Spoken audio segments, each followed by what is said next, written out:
Hey everybody, welcome back to the Live Ultralight podcast powered by Outdoor Vitals. Today we have a very exciting story to tell, one which I did get to be a small part of with Jeff Pelletier. Jeff recently took second place at the Moab 240-mile ultra race. This race is one that's widely known. There's been some absolute giants in the sport that have raced this before. There's also been, just giant influencers, David Goggins type people that have run this race as well. So it's got a lot of fame over the time. But it's a really unique race because you're running in the desert, you're running at 11,000 feet back to the desert and basically through this cycle again for 240 miles. And, I thankfully got a front row seat ticket to witness this last year's race and all of the excitement that happened there. And that's what this podcast is about. It's about Jeff setting a massive goal to go and race in this race. And then, basically how that unfolded for him with his training and how the execution went. And there's so much value in this podcast to learn from. And whether you're interested in running or not, you're going to learn things that are going to help you for endurance sports, such as hiking, such as ultralight backpacking, through hiking, or running ultras. So join me in this exciting tale of Jeff's Moab race in 2023. I think you're going to absolutely love it. We did go a little long because we got so lost in the stories of the trail, but I don't know that you're going to get these stories anywhere else. There have been some other podcasts done by Jeff, and I've listened to some of them, and I'm just going to tell you right now, they don't know the details that we get into in this because they weren't first row seat for this. And I was very appreciative of Jeff bringing me along. Jeff initially was the one who got me into running, trail running, period. And now he's maybe getting me into the next level of ultras. So stay tuned, listen to that. I think you'll really enjoy this episode. You'll learn a ton, and there's some great stories to be told here. So we'll go ahead and roll this interview. This was one of those experiences that from my end became a little bit last minute, and I almost didn't accept to come pace. But I'm so glad that I did. It was one of the highlights, I would say, for my year. And it came almost unexpected. I kind of thought that the opportunity to come pace you was kind of behind, and I had been totally off training for a handful of months. But literally the week leading up to Moab 240, I can't remember if I texted you or you texted me, and you're like, "Yeah, come out here and let's do this. I'll have you pace me." And I was excited. I was also a little worried, because I hadn't been doing the training, and I know you have been training like a madman. So, but yeah, I mean, I think people will be able to find a ton of info on like, how you prepped. You can go to Jeff's YouTube channel, and you can learn about how he prepped, his, getting out there and acclimating and getting familiar with some of the trails. I think what I would really love to talk about is the race itself, the actual race itself. For me, I felt very fortunate to have this front row seat to all of the action, and it was a blast. But I didn't necessarily have a front row seat to the first 114 miles of the race. So maybe let's start you off right there and let you kind of give us a background on this race, how why you got into this race, what you're hoping to get out of it, and then just the very beginning. I say very beginning, the first 114 miles of this race, the first day and a half. Yeah. Yeah. Well, the Moab 240, it's a 240-mile race that starts and finishes in Moab. So I guess that's central Utah, and the race is primarily going through the desert, but you do you exceed 10,000 feet a couple of times. So you get up into the mountains, which is nice. That makes this course quite unique. It's quite varied. And I had done a couple of 200+ mile races before, but they've always been in the Alps. They've always been in the mountains where you're doing a lot more hiking. This was a much more runnable race. And for anybody not familiar, a 200-mile race, what this means is that you're running nonstop, or at least you're moving nonstop, unless you choose to stop and, say, have a nap. And that's something that I did do. I slept for a total of close to 3 hours over the course of 3 days. Some people will sleep a lot more, but generally you're always moving. There are aid stations, but it's different than, say, a staged race where you're running 50K a day and then you're stopping and sleeping. So there's There's no extended periods of rest. And the difference with this one compared to the ones I'd done in the Alps was that it was much more runnable. And so even though it was actually technically my longest race ever in terms of distance at 240 miles, I had hoped going into it that it would be my shortest 200-mile race in terms of time, because I'd be moving much quicker. And part of that was having a crew and having pacers like yourself coming out to help out, to help keep me moving, to be more efficient, which in Europe, you're not allowed pacers. It's just not part of the running culture there. Same thing for 100-milers. Most races, I believe all races in Europe that I know of, they don't allow pacers. And part of that is that you just don't need them there. It's safer. The mountains, the trails are much more established. There's more infrastructure and support. Whereas when you're racing in North America, you tend to be in true wilderness. And so pacers are there partly for safety as well. And so, and then the second piece of that is having support. Just logistically, it can be challenging to have support in when we're in Europe racing, because it's hard to fly your buddies over. And not being a European local, I don't have a big network to draw from. Whereas this time we were lucky. I had my girlfriend Audrey crewing me, providing support, but also we had an awesome crew vehicle that was provided by a company called Ross Monster. So that was awesome. It also helped with logistics for you guys as pacers. And generally when you do have pacers, they jump in around the halfway mark, the halfway point. So that includes if you're doing a 100-mile race, or if you're doing a 200-miler. Some shorter races like 50-milers also allow pacers. And again, usually it's around the halfway point. So the general vibe is you're on your own for the first half, and then for the second half of the race, you can start to have help. And by that point, usually people are pretty spread out as well. So you are kind of on your own otherwise. And so, yeah, I had a couple of guys, including yourself, helping out. And I think we talked about it in the weeks, maybe even months leading up to the race. And then I had just been so busy traveling. We had just come back from Spain. And before that, we had a jam-packed summer in Europe. First world problems, but like it did actually create, I was really just like, I was planning one adventure at a time. So I was having a hard time even thinking about Moab until the last couple of weeks when we actually arrived in the Utah area. And that's why I texted you probably 2 weeks out going like, hey, any chance you're still down for pacing? And you probably thought I'd forgotten about it by then, but yeah, I thought I was off the hook. I think it was less, it might've been, it was probably about 10 days out when you texted me, and I was like, I kind of had this like anticipation because I hadn't been training of like, if he reaches out, like I haven't been training and I thought the window had passed. So I was like in full relief, like, okay, don't worry about it. It's not going to happen. And you text me and I'm like, oh, it's happening. Well, and the good news is generally at pacers, I mean, you're coming in fresh, you're pacing for maybe, 10, 20, 30 miles at a time max. And so, and at that point, your runner's already put, say, 120 miles in their legs in the case of something like Moab. So you're usually moving pretty slow. So it's not a big deal.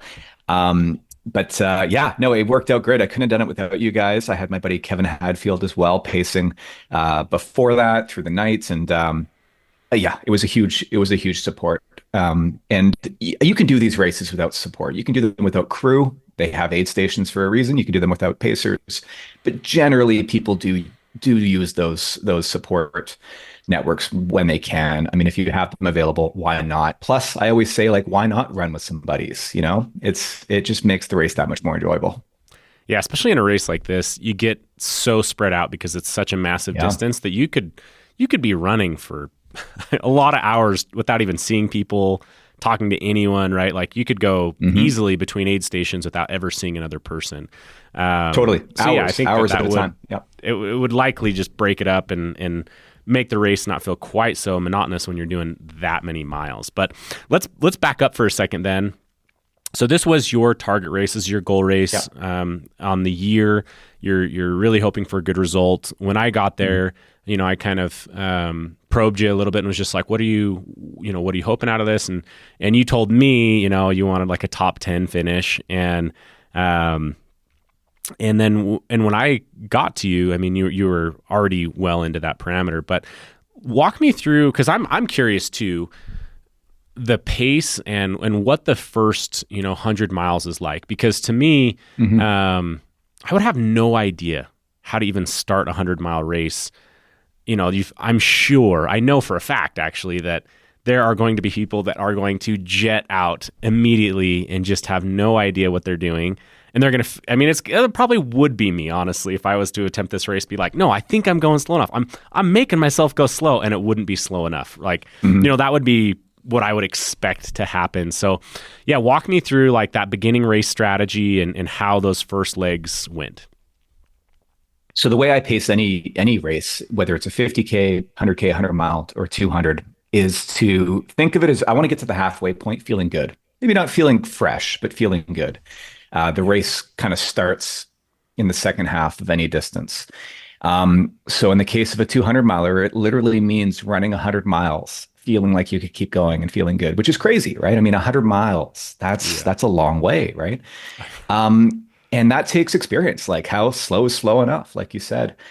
So fortunately, I had done, I don't know, 600 or 700 milers before, and I've done a couple 200s. So I kind of know what that feels like. It's not just my all day pace. It's my all day, everyday pace. It's a shuffle. It's making every footstep, every calorie you're burning, you got to make it count. So no wasted energy. And it's not just energy, it's muscle fatigue, right? So you're thinking about that. Again, you're not jumping from rock to rock. You're trying to minimize the damage that you're causing to your muscles, because that really adds up. It's staying on top of your nutrition and your hydration. You cannot get into a deficit too early, because there's no way you're gonna climb out of that hole. And again, it's staying on top of sleep. So like I said, you do need to sleep a little bit, and that takes experience. I had a sleep plan. We can get into that. And that was something I iterated on and developed over the years. And so I kind of knew when I needed to sleep. I knew that if I try to wait till the 40-hour mark, I'm probably going to be too tired and I'll have dug myself into a hole. But I also know that I can't sleep, say, in less than 24 hours. I just won't be tired. I'll be too caffeinated. I'll be too buzzed. So, I had planned, for example, to sleep around 34 to 36 hours in. So those are things that you just learn over time. It takes it's a lot of iterating. Is it a perceived exertion that you're focusing on, or is it like I'm watching my miles and I'm going to slow this mile down? No, 100% perceived effort. And again, that's something you need to internalize over time, right? So I kind of have a feeling for what my heart rate is. So I'm not looking at my heart rate. It's all perceived effort. It's running by feel. It's running by feel. And if anything, I actually tend to be too conservative of a runner, where I don't start layering it on until it's maybe too late and I run out of raceway. And that's definitely what happened in this race. We'll get to that. Too far ahead. Yeah. So, that's something I could be a more aggressive runner. In the future, if I want to have even better results. Yeah. So you start off this race, you're with a huge group of, I want to say 200 plus runners, are in this race, and you got people jetting out. And I remember I was kind of, cause again, in a race like this, I wasn't even in the vicinity of the race when this thing started. Right. Cause I still had hours before you got to where I'm at, so I'm kind of watching and looking at where you're at. And yeah, so we're wearing trackers, right? We have GPS trackers, so you're able to follow my progress pretty closely. Yeah. So I'm watching that, and I want to say when I first tuned into it, you're probably around like 30th place, and then just every time I'd refresh it, every 30 minutes, hour, something like that, you'd be a few more spots up. You got into the top 20 pretty quickly, or maybe you were never not out of the top 20. I don't know, but that's kind of what I remember. And then I just kind of remember you just slowly picking off 1, 2 at a time. And that's how like the first, let's say 8 hours of the race from the outside went, just seemed very, the pack thinned out. It didn't, I don't know. You'd think in a massive race like this, like it would take a long time for the pack to thin out, but I felt like it was getting thinned out pretty quick by even 8 hours, where people are spreading out a little bit more. You don't have that real surge, because in the beginning, I mean, it looked like just a rampage. I mean, people are just you could tell like, hey, I know this is a good runner, and we've got a whole bunch of people like right there with him, and it's like that. How long is that going to last? Is kind of something I was watching and paying attention to. But it sounds like you were able to kind of stay in your own head, run your own race right out of the gate. But what are you observing at this point? What are you seeing? What are you feeling? Yeah. Again, the first 100 miles for me in a race like that is a warm up, and not a warm up in the way that, I mean, I'm usually warmed up after an hour or so, but it's a warm up in the sense that I'm getting a feel for how my body's moving. I'm getting a sense for how my stomach is working out with the food I'm putting in it at the aid stations, and how am I handling the heat. I'm sort of learning as I go, sort of discovering how this race is going to go for me, because you can't force it. The training is the training. I did the work. This is just the execution now. I'm not going to be able to force my body to do something I didn't train it to do over the past 6, 8 months. So it's kind of going like, okay, how well did that training go for me? How well was my tapering period? Did I give myself enough time to rest? Did I give myself too much? Am I feeling sluggish? And so that's what it is. It's just listening to my body and letting everybody else do their thing, and watching people go out too hard maybe, and going, maybe I'll see you in a couple days, or I'll see you in a few hours, or whatever it takes for that maybe to catch up to you. And that definitely happened. It can be stressful because there's all this, like you said, activity, and you go to these aid stations and there's 30 people sort of rushing, trying to get out of there as though every second counts. And that definitely slows down over time, right? By day 2, that's not happening anymore. People are stopping and taking breaks. So you want to pace yourself, you want to spread it out, but you also want to remember, like, not every second counts in these races. I mean, it can come down to minutes. It usually doesn't. But it's, so it really is just trying to ignore everything that's happening around you, right? It's so, like you said, it's running your own race, but it's sticking to your plan. So creating a plan, whether that be your pacing, your nutrition, how much are you eating? What are you eating? How frequently are you eating? And just sticking to it as much as you can. And that just means trying to tune everything else out. Well, you said something there that really surprised me, because with how much preparation you do, training, and mentally and like planning, right? You have a lot of strategy. So to me, it would seem like you starting out and being like, how do I feel? And like dialing that in almost seems silly to me, because it's like, you already know how you're going to feel, like, is how I would see it, because you've dialed in so much and you've spent so much time in this. So when you're paying attention to that, are you paying attention so that you can alter that, 10, 20% of your plans, like that would need to be altered? Like, let's say, whatever, like nutrition wise or hydration wise, like like, that's really what you're trying to pay attention to. It's like, not like you're seeing like, am I going to be able to finish this or not? It's like this knife's edge of an elite athlete trying to pay attention to that, hey, do I need to alter any of my plans from like exact plan A to this slight deviation of nutrition or pacing? You're right. It's not, when I say I'm sort of listening to my body, it doesn't mean I'm playing it by ear. I think of it more as a dashboard, right? You're driving a car. You know the speed limit. You've got Google Maps up, and you've got 6 hours to get to your destination, but you're still watching, are there any accidents on the road on Google Maps? You're still looking at your gas. You're looking at maybe your RPMs. Like, you want to drive efficiently. You don't want to waste gas. You don't want to, speed too much and get pulled over for a speeding ticket. Like, that's what your dash is there for, but you're trusting that the car is not going to break down. Now, sometimes your car breaks down. Sometimes your alternator goes, things happen. And that happens in races too. We trip, we hurt ourselves, we end up with GI issues that we've never had before. We get blisters that can really affect our performance. So things happen. You can get a flat tire on the highway. But generally, when you're driving, you've got a game plan, and you're really just monitoring your dashboard to make sure that you're staying ahead of anything unexpectedly. Like, why is the temperature going up on my engine? Like, something's going, I better pull over and check this. That's all I'm looking for. That's really what I'm paying attention to. But no, I'm basically sticking to my plan. Yeah. So you're cruising along, you get to mile 50-ish, 60, and you pick up your first pacer, Kevin, and you guys are running.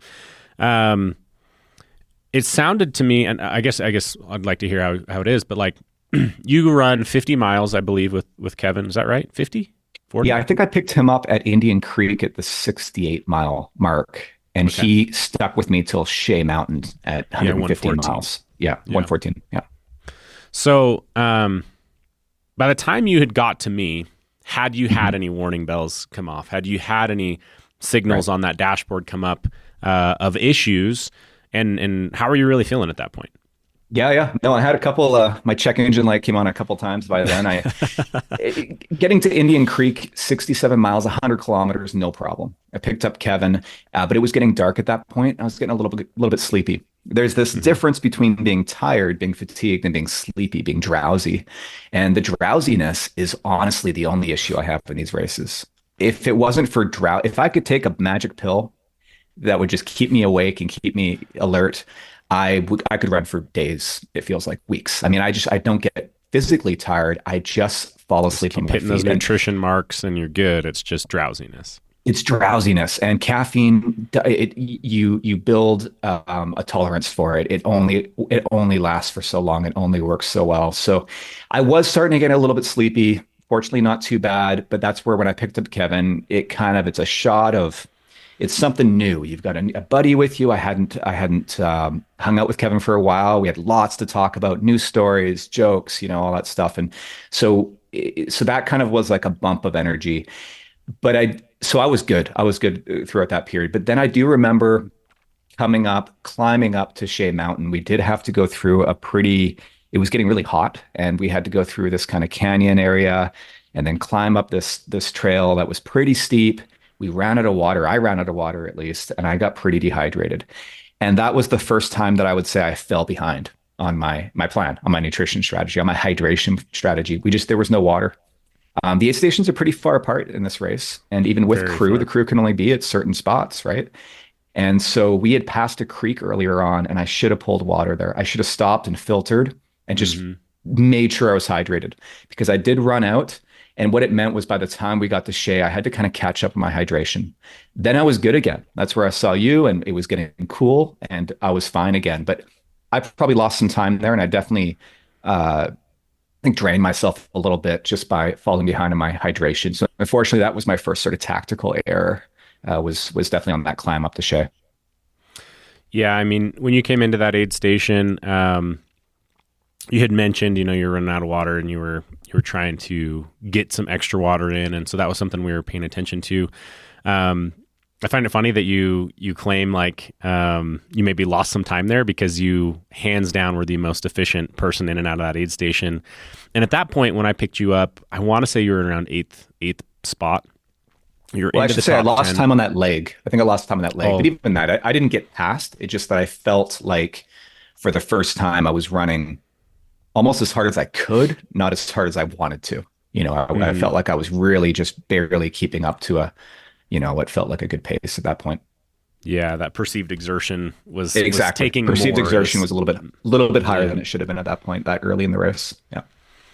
Yeah, I mean, you came into that aid station. I'd been watching some of the, first, second, place guys come in. And in fact, the first place guy actually took a short nap. Second place guy, I mean, I remember him hanging out for a little while in a chair. And so when you came in, I kind of was expecting like this 20-minute turnaround. And I bet you were 10 minutes flat, which in those scenarios is extremely fast. That's like you come in, you sit, you maybe swap socks, you grab a little bit of fuel while people are filling your bottles and whatnot. And like you're out. I mean, that is extremely Yeah. fast turnaround. So you turn around, we hit the trail, and we start climbing up to the first time we got. I mean, we crossed 10,000 feet. I'm pretty sure we got right next to 11,000 feet Yeah. on both of these high mountain areas. Yeah. But yeah, I mean, it was really interesting to see you, right? Because I'm trying to wrap my head around the fact that you've already been 114 miles when I'm plugging in, and just what that must feel like, what that must be like. And it was interesting, right? Because really it seemed like, like the drowsiness even then was like more of a factor than like physically exhausted or any specific ailment. It wasn't like your legs hurt, or it wasn't like you had a blister coming on or things of that nature. It was really just like cumulative fatigue Yeah. and then as we went on, kind of some of that drowsiness, because you were considering sleeping at that aid station, and we kind of said, hey, let's push this first 12 miles and then have you sleep when we get back to the vehicle. Mhm. So yeah, I mean, it was it was really interesting to me to pick you up in that position, and then I do think I remember us paying extra close attention to getting some of that fueling down early on that leg, and you hit those marks and things were just clicking along, I guess. I don't even know what to extrapolate on that other than Well, I it was was it just was cool. it was cooling down at that point, and that's something that, there's these things you just start to learn. There's these cycles. It's hot during the day, you're going to feel like shit, you're going to slow down. Your heart rate's elevated by 5, 6 beats. You need to be drinking more. It's hard to eat when you're not drinking, so you fall back on your nutrition if you're not. I mean, there's all these things that happen in the heat.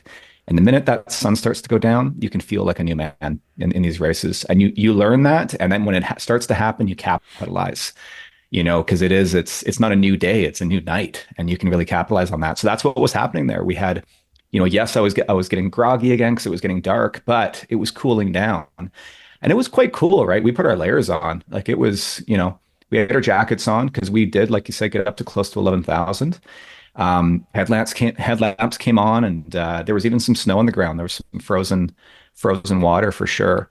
But again, it's like it was a new cycle because we're getting into that cooler weather. So I definitely had a couple hours, and you and I had lots to talk about, right? Like we were just getting into it. So it was heading down to Monticello Lake. I felt like we really made good time on that 12 miles. Yeah, that first leg went by so quickly. Felt easy, like you say, that was the first time we'd met in person. So yeah, lots to talk about, lots to run through. And I want to say, I'm trying to think if we passed anyone on that section or not. I remember we saw some headlamps ahead and behind us, I want to say, but I don't know that we passed anyone on that leg, but it did seem when we got into the aid station that we had maybe closed some ground on some people in front of us. And then when we came into Monticello Lake there, it was dark and it was time for you to rest. So that's where the Ross Monster came into play. You get to climb in this awesome rig. Audrey just has everything dialed in, including things like a quick little foot bath and just some of these real preemptive things that clearly came from experience, right? I remember you doing, I think I don't know if that was or wasn't, but you did have a few other little things like with gaiters that you swapped off, getting a little bit too much pressure, but really you're able to just get in there, get some fuel in you really quickly, fuel that you wanted.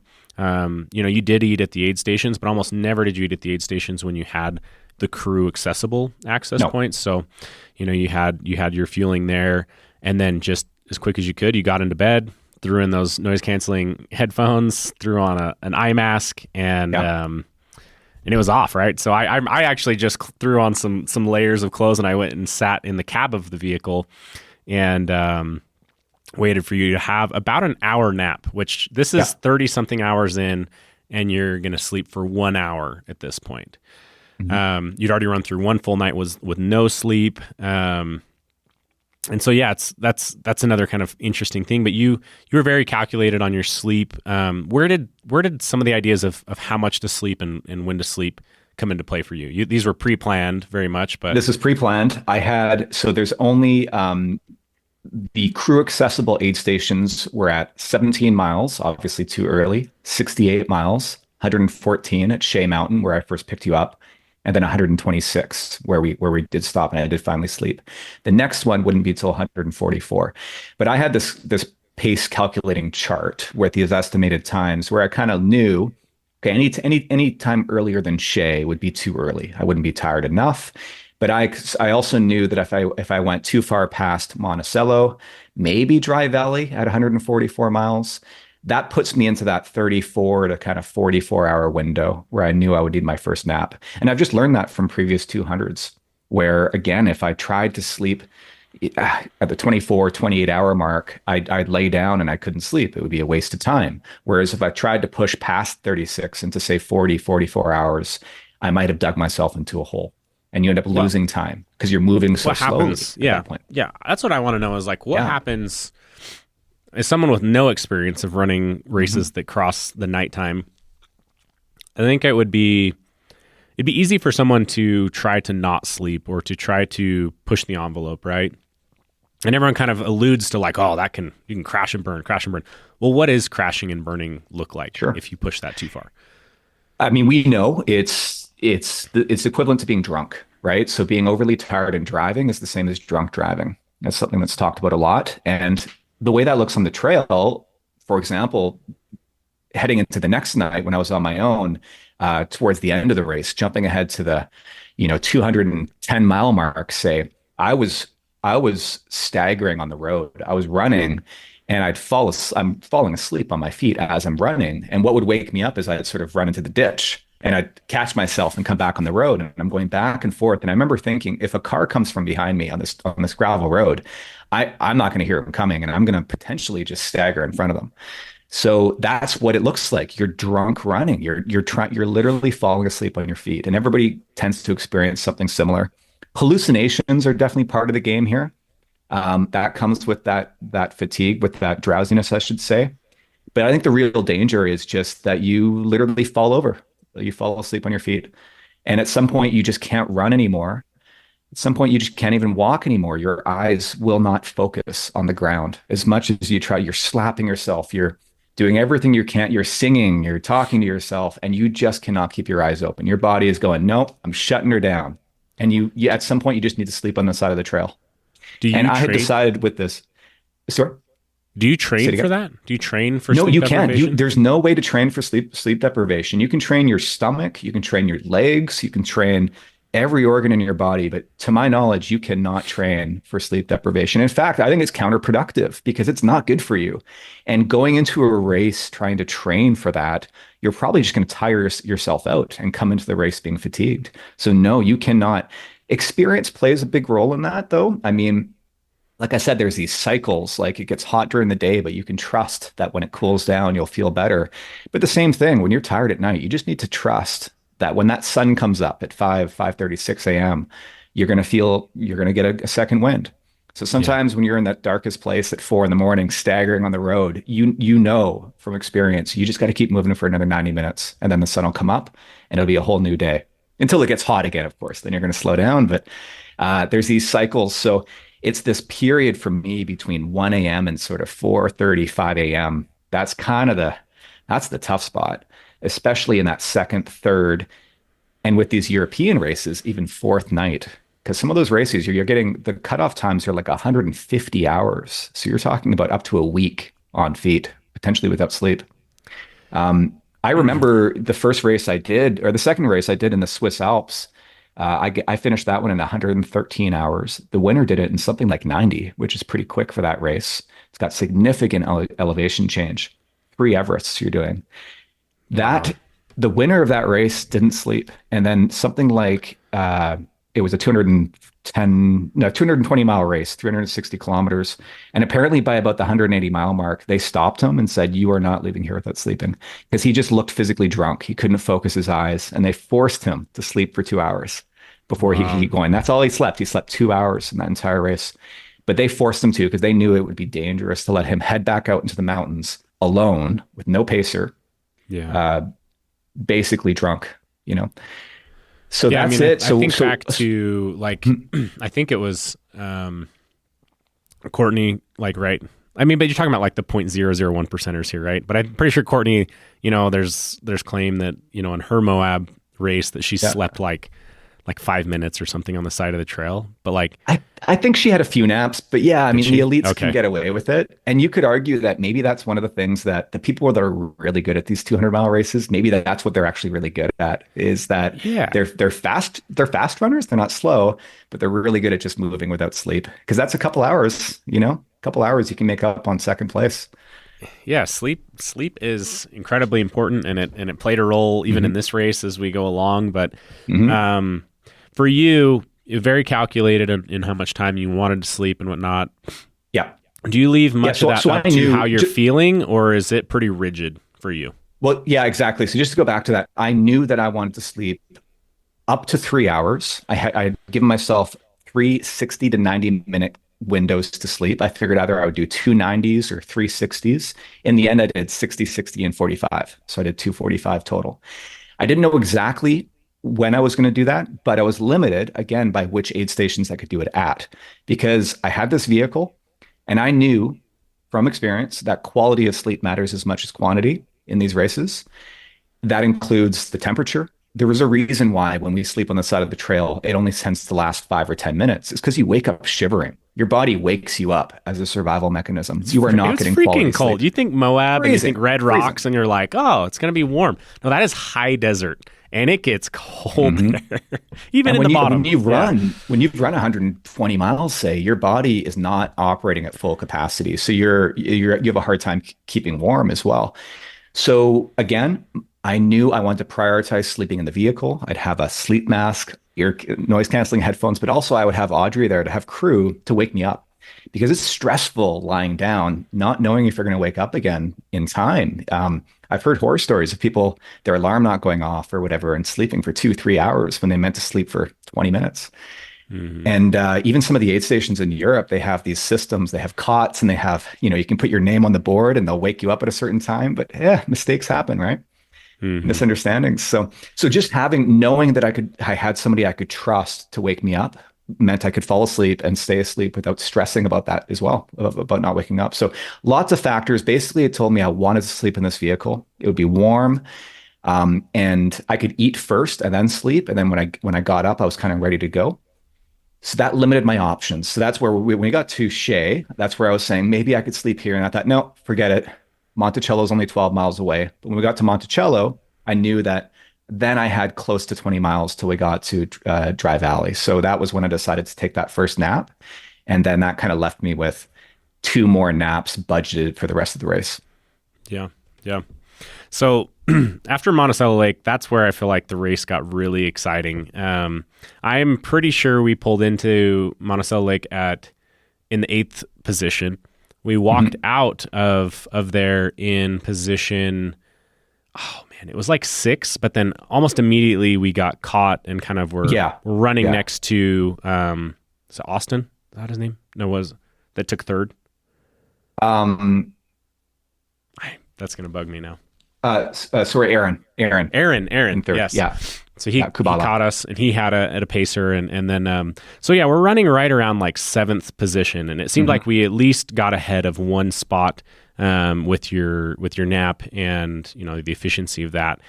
And so we're heading into the night and we're running, essentially this section where we're running, majority of it is slight downhill, fairly flat. And we're running to Dry Lake, and this should have been about 18 miles. But this is pure nighttime running. I want to say we probably got back on our feet around 11, 12 o'clock, and it's just going to be running that 18-mile leg in the dark. And it was pretty exciting because this is where your stamina, your experience, your training, to me, really started to be noticed. So in this leg, we're just moving along from a guy who's just stepped in, right? I've run 12 miles with you, but like we're just moving along efficiently. We're not pushing it. We're not like sprinting or, you know what I mean?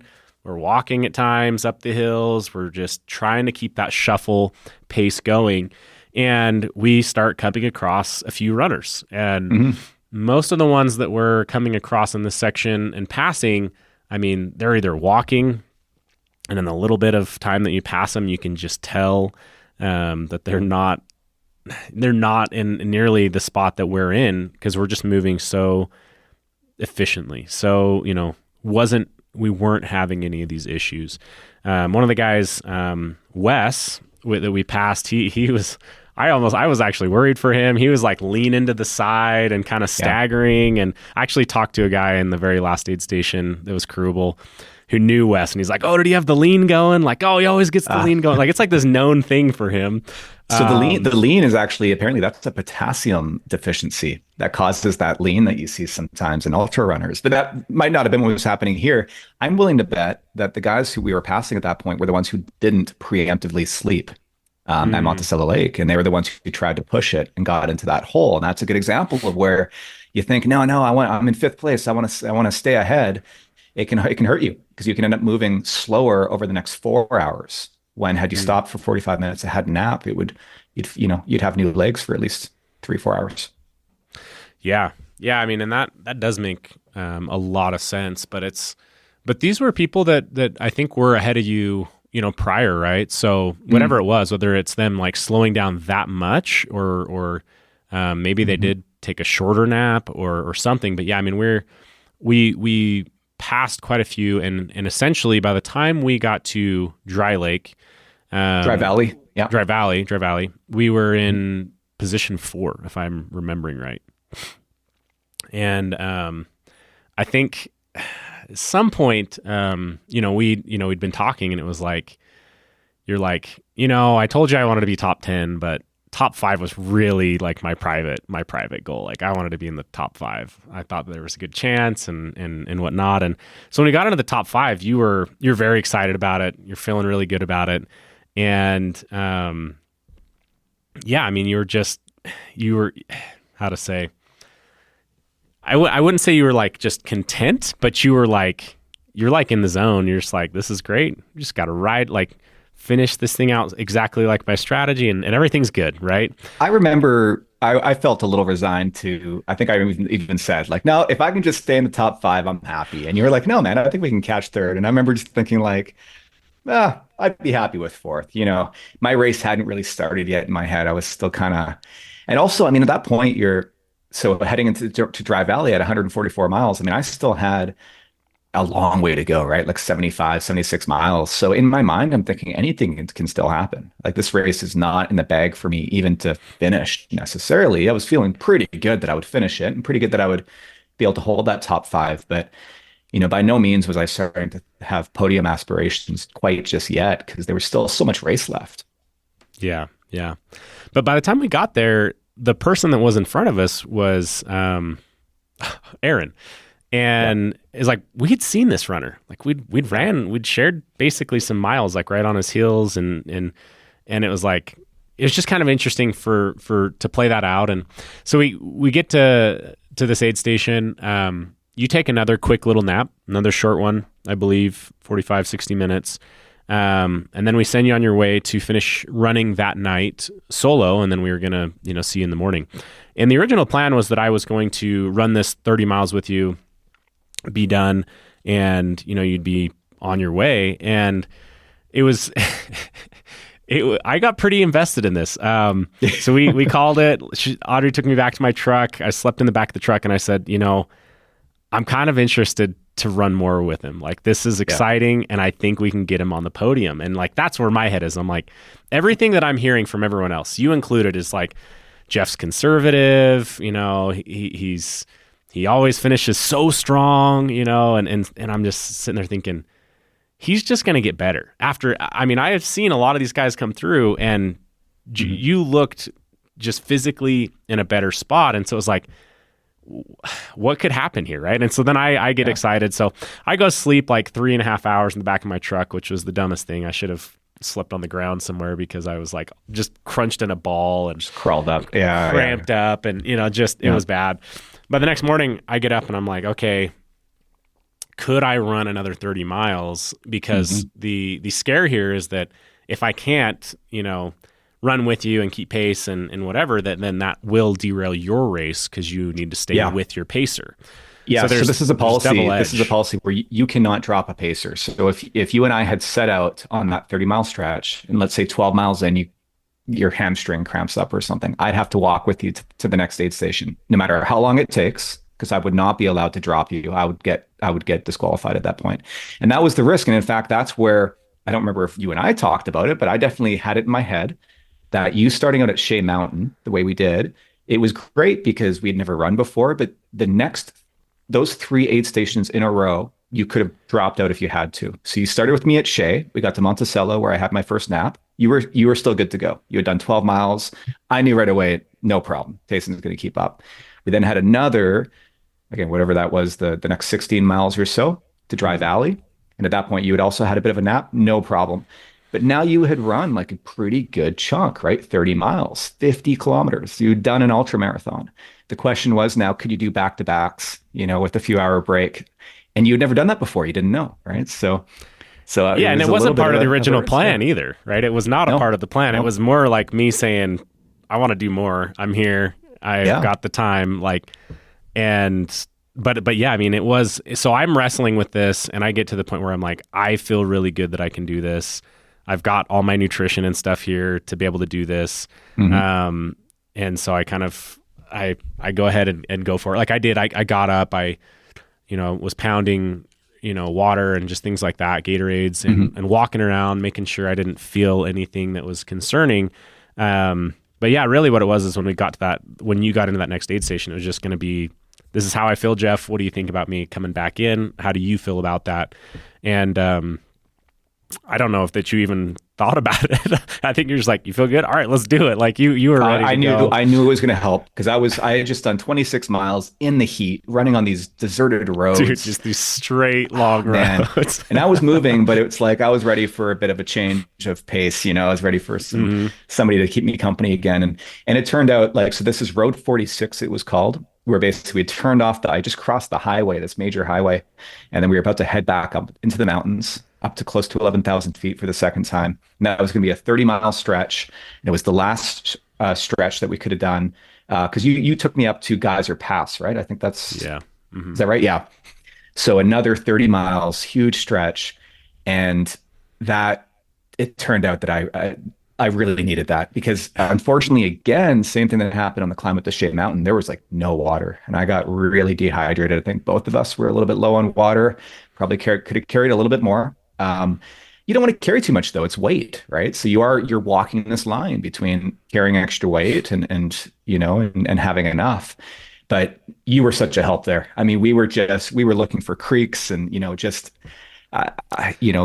moving, just keeping me moving, keeping my brain occupied. I'm sure I was barely saying anything at that point. You were probably carrying the conversation, but no, I mean, man, it was such a help having you for that second leg, for that second stretch. Yeah, and I didn't know.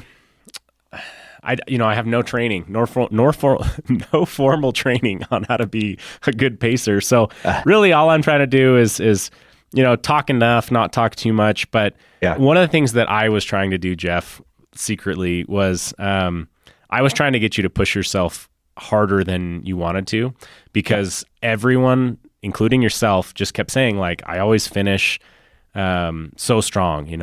I've always got some in the gas tank. And so to me, it was you're this far in, it's time to lean just a little bit more into this, because percentage wise, you're 70% or, something like that into this race. And so, that's usually when if stuff was going to happen, it's likely that it would have already been starting to show itself. Totally. And I also know, because I'm watching guys come in and out of the aid station right in front of you, the top 3 people now, that you're looking really good compared to some of these guys. One of the guys, Jesse, he had nearly dropped out of the race around mile 114 due to foot issues.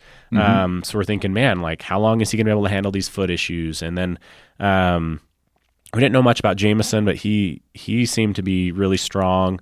And then we'd seen Aaron, and Aaron was just right there, and he looked good, but he was, it was tough because this was also, he was very young and new to a 200-mile race. He'd never done one. Yep. So there's some question marks sitting there. And so we get into this next section. And so what I'm trying to do, Jeff, is I was just trying to always stay half a step ahead of you. I was always trying to be just and if there's a little bit, I'd try to break into the jog just a little bit. Just be the carrot, right? Give me the carrot that I had to chase. If I walked right next to you, then and we slowed down at all or something like that. It was always, I wanted to be feeling to you like you were half a step behind, and so it just pushed you and that was I have no idea if that worked or not, but this is what's going through my head. No, I think your intuitions were bang on there, and let's talk about pacing for a minute. So there are no best practices. There are no rules of pacing. I think that what you want to do as a pacer is you want to ask your runner, what do you need? Or you get to know what a runner needs. Some runners like to have their pacer ahead of them, setting the pace. And I like that. I like having somebody to chase a little bit. Yeah, going just a step or two faster than me and, making me keep up. Sometimes the runner wants you to be behind them. Sometimes they want you to just talk, tell them stories, tell jokes. I've got buddies who will bring lists of jokes or whatever, right? And they can just keep their mouth shut and listen, just try to pass the time. Other times they just want you to shut the hell up for a while and just, just be there with them and keep them company. So it depends, right? And you can ask your runner what they want from you. But I think you nailed it. I think your intuition was bang on. And that section, again, this is one of those cases where I felt like I was going so slow. I felt like I was falling apart. I felt like I was slowing down. But I think relative to the rest of the field, we weren't doing too bad because that's the other thing I was trying to do is I was refreshing the phone and saying, hey, I'm just watching this, but second place is catching first place. and third place is catching also. But guess what? Yeah. We're catching them. And so you were like, we got to this section. This section was so weird because we climbed up on this little plateau and you could see so far. You could basically see 15 miles of what we were going to be doing. And mentally, that does something to you because you feel like you're making progress and then you don't. And then you feel like you're making progress and you don't. When you can just see the whole picture in front of you. And by the time we got to really like the last 5 miles or 4 miles of this, you start to climb. It's not a crazy steep climb, but it's an exposed hot climb. And it's just kept going. And that's about where we started to say, wow, we're getting low on fluids now. But one of the things that was exciting was I kept refreshing. I said, dude, first, second, and third place are almost on top of each other. Like they are so close. They're so close. And we are catching them, like there was even maybe some hope that we would catch at least, third place guy by the time we got to that aid station. And so, well, didn't we see, so we had that was a 30-mile stretch between the crew accessible aid stations, between the next place that you could jump out. There was an aid station in between that at 15 miles in. And did we not catch Aaron? And he ran out of there, right? Yeah, so that's where we caught him. We were hoping to catch. I was almost thinking we were going to catch him before we got to that 15-mile aid station. Gotcha. But yeah, we did start to slow. Like so, right where they started to slow down, I'm like, oh my gosh, we're going to catch him. We got to that section and we slowed down a bit due to the hydration and just the exposure and the exertion, right? Because it was kind of a sneaky climb where it doesn't look like a climb, but we were climbing, thousands of feet essentially to get right to this next aid station where we really started climbing. But yeah, we roll into this next aid station, and this was the big kicker for me too, right? Because I actually hadn't done an aid station with you. I had done one where you slept, and I picked you up and I dropped you off at aid stations, but I hadn't done, I roll in with you and I roll out with you from the same aid station without the crew. And so I remember it was like, whatever that is, hours and hours of time on feet to get to this aid station. And I'm thinking, oh, it's going to be so nice. I've been dreaming about this aid station, sitting down, getting some food, getting some fluids, and just kind of relaxing for a second. So I turn to you right before we get there and I say, how long do you think you're going to spend in this aid station? And you said, I got to do this, maybe 10 minutes, 11 minutes. Like you were like, and it was like down to like the minute. And I was just like, I thought you were joking at first. I'm like, wait, for real? I'm like, you think you can turn this aid station in 10 minutes after we've been out here for 4 or 5 hours? And you're like, yeah, that's what I try to do every time. And I was just shocked. I was like, oh my gosh, I did not expect that, right? I thought you'd want to sit down, just rest for a second. You know what I mean? And sure enough, we roll in there. Aaron is there and he's sitting there and he's resting, right? And we get in there. I mean, immediately I'm thinking, okay, I need to help Jeff, but I need to help myself too. So I'm trying to get fluid. They're helping you. We're going through this. And, and then, they ask us what we want to eat. And you're like, oh, let's get hamburgers. And so they start making them. And you said, oh, and make sure they're to go. Right. And I kind of turn, I'm like, wait, okay, we're taking these to go. We're not even going to sit and eat. And Aaron overheard that part and immediately got uncomfortable. Like he was like, he kind of perked up immediately and started to get his stuff together because he realized that we were just going to full on pass him in that aid station if he didn't get out of there. And so yeah, he gets his stuff together. He heads out. And I would say by the time I mixed my drinks and, had everything back in my backpack, I can't even remember if I sat down. If I did, it was for 20, 30 seconds. And then we had our hamburgers in a bag and we were back out of there. And it was so efficient, so calculated.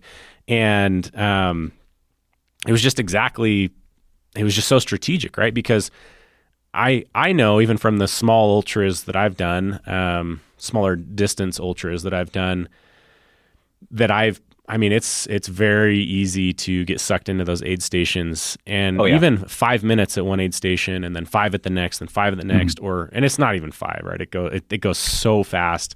20 minutes goes by in a heartbeat. Exactly. It doesn't even make sense. It does not make sense how it can happen, but incredible efficiency. And we absolutely shaved, I would guess at least 10 to 15 minutes off of Aaron in that one single stop. But yeah, anything to weigh in on just in that side of things. I mean, that was very much to you, that seemed like 100% normal and exactly how you execute as many of these aid stations as you can. Yeah, because especially in a race like this, we had 15 aid stations. You could imagine 5 extra minutes in each, right? That's a lot of time. The, there's this comes with experience though as well, right? So I sort of have a few ways to look at an aid station. I or a few rules. I come in with a list. So I'm coming in going like, okay, I need to whatever, lube my toes. I need food. I got to refuel this and this. And I'm repeating that in my head. So when I come in, I got a plan. I don't graze. I already know what I'm going to grab for food. Well, I mean, sometimes you have to ask like, hey, what do you guys have here? Oh, you got burgers. Great. But I come in knowing like I'm looking for hot food and I'm going to get it to go. And that's the second piece. It's getting the food to go. Eat while you don't have to run out of the aid station. You can walk, but you should be eating while you walk. So the name of the game isn't like you don't have to be moving fast in these races, but you have to always be moving as much as you can. Relentless forward progress. That's the name of the game. That's such a like it just makes me think a lot about your experience in fast packing. When I talk to a lot of FKT guys, like that is the thing, right? Exactly. Yeah, it's very similar to FKT to through hiking. If you want to do big days, you're eating while you walk. It's just saving time, not wasting time sitting. That's what you're aiming for. And part of that is managing your time. So the third piece, which only really applies when I'm going to a crew accessible aid station, is I'll say, Audrey, 10 minutes on the timer. And she counts down. Okay, you got 5 minutes left. You got 2 minutes left. So it's having somebody watching the time is so important. And it's okay to take longer. You might say, you know what, I need an extra 4 minutes, but you're watching the time. Otherwise, the time slips away. And there's also a saying, beware the chair. So it's not to say you can't sit, but the idea is sit while you're doing something. Sit while you're packing your bottles and doing things, but you're not just sitting for the sake of sitting. I mean, you're in a race, right? Mm-hmm. If you're sitting because you're tired, you're done. I mean, you're either sleeping or you're moving. Yeah. Well, it was extremely efficient, and I want to also maybe just talk about nutrition for a second here. Yeah. So from my perspective, right, which most people listening to this will relate more to my experience than Jeff's because they're not doing 200-mile races but with the ultras I've run, I've had severe GI issues.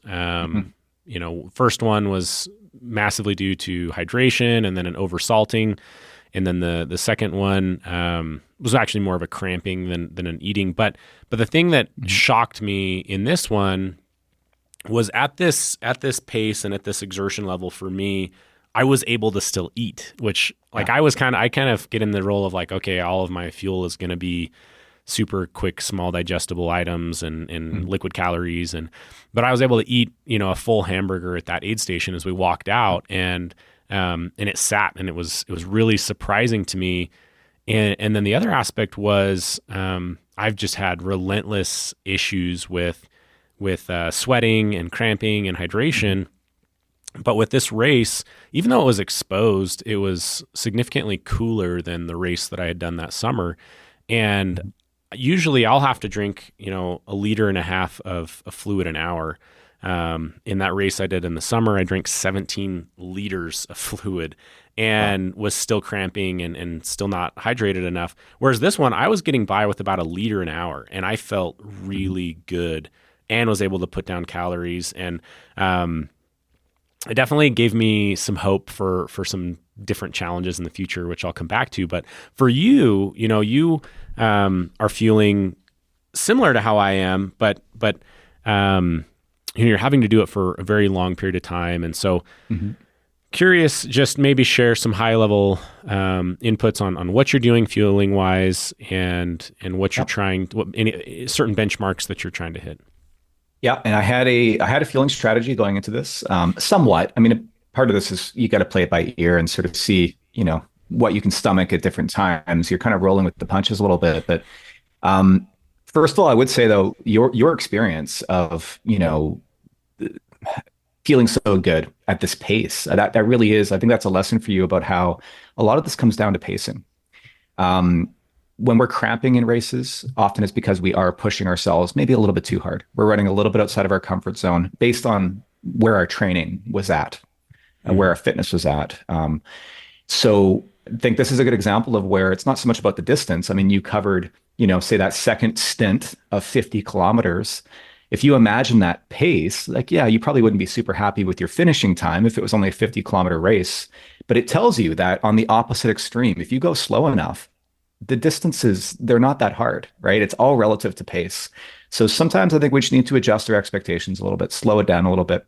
And then with experience, as your training improves and gets more consistent, you can dial that speed back in. You can ramp it back up again with each race.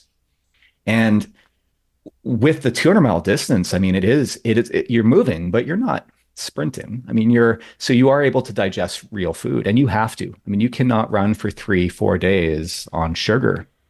You can try, but I mean, by day two, your mouth is completely destroyed, and Yeah. your GI your stomach's just a mess, right? So I go into these longer races trying to eat real food as early as I can and as often as I can. So I'm still using sugary foods. I was still drinking a lot of drink mix. Now I was using NAC powder, which is an energy drink mix that's also got protein and amino acids, which are great for multi-day events. So I was getting a lot of protein in from my drink mix. I was eating the odd gel and, taking in some other sugary foods, but I was mainly getting my calories from real food. I had several burgers. I think I had a burger a day. I was having wraps. I was having sushi when I saw Audrey. I had pasta. I had rice. I was eating all sorts of real food back at the crew vehicle. Um, I had at one point I sat down and had a whole breakfast, eggs, bacon, potatoes at this remote aid station. And then after a couple minutes, I looked at the clock and asked them to put it in a wrap and wrap it up for me. And I ate that on the way out of the aid station. So I was eating real meals. My base metabolic rate's probably around 2,500 calories a day. I was probably burning another, what? I don't know, 10,000 calories a day. So probably burning 30, 40,000 calories over the course of this race. I wasn't going to take in that many calories just from gels alone. So we're talking full 1,000-calorie meals. We're talking a couple hundred calories of sugary foods an hour on top of that.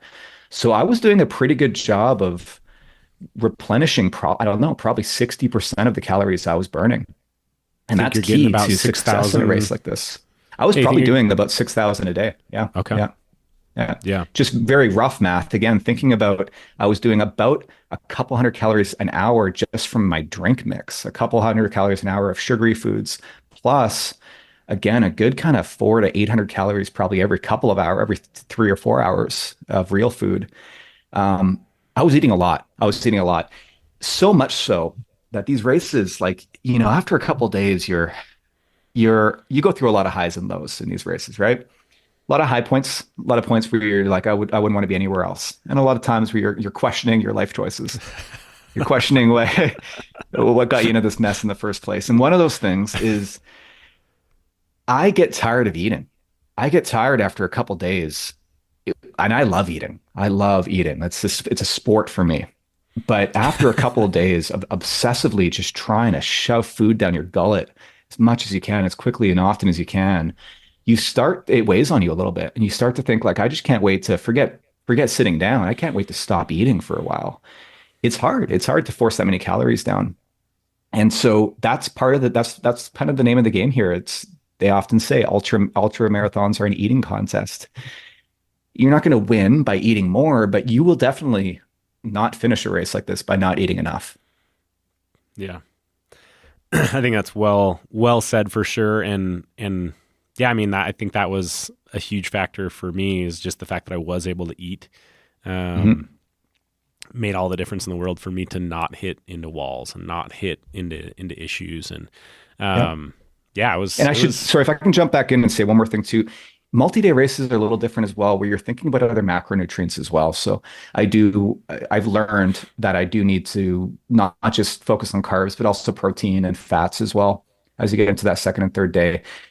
Mainly because it really helps with your recovery. I felt much better after this. I had much less water retention. Protein helps to regulate that water retention as well. And the mistake I made in my very first 200 years ago was that I mainly just ate pasta. I mainly just ate carbs, and my recovery, it took ages. So that's another thing to consider as well. It's not just how often and how much you're eating, but what you're eating as well is important in multi-day races. Yeah, I really want to try the NAC products that you use and promote, just because of the protein factor in Mhm. it. Um, Mhm.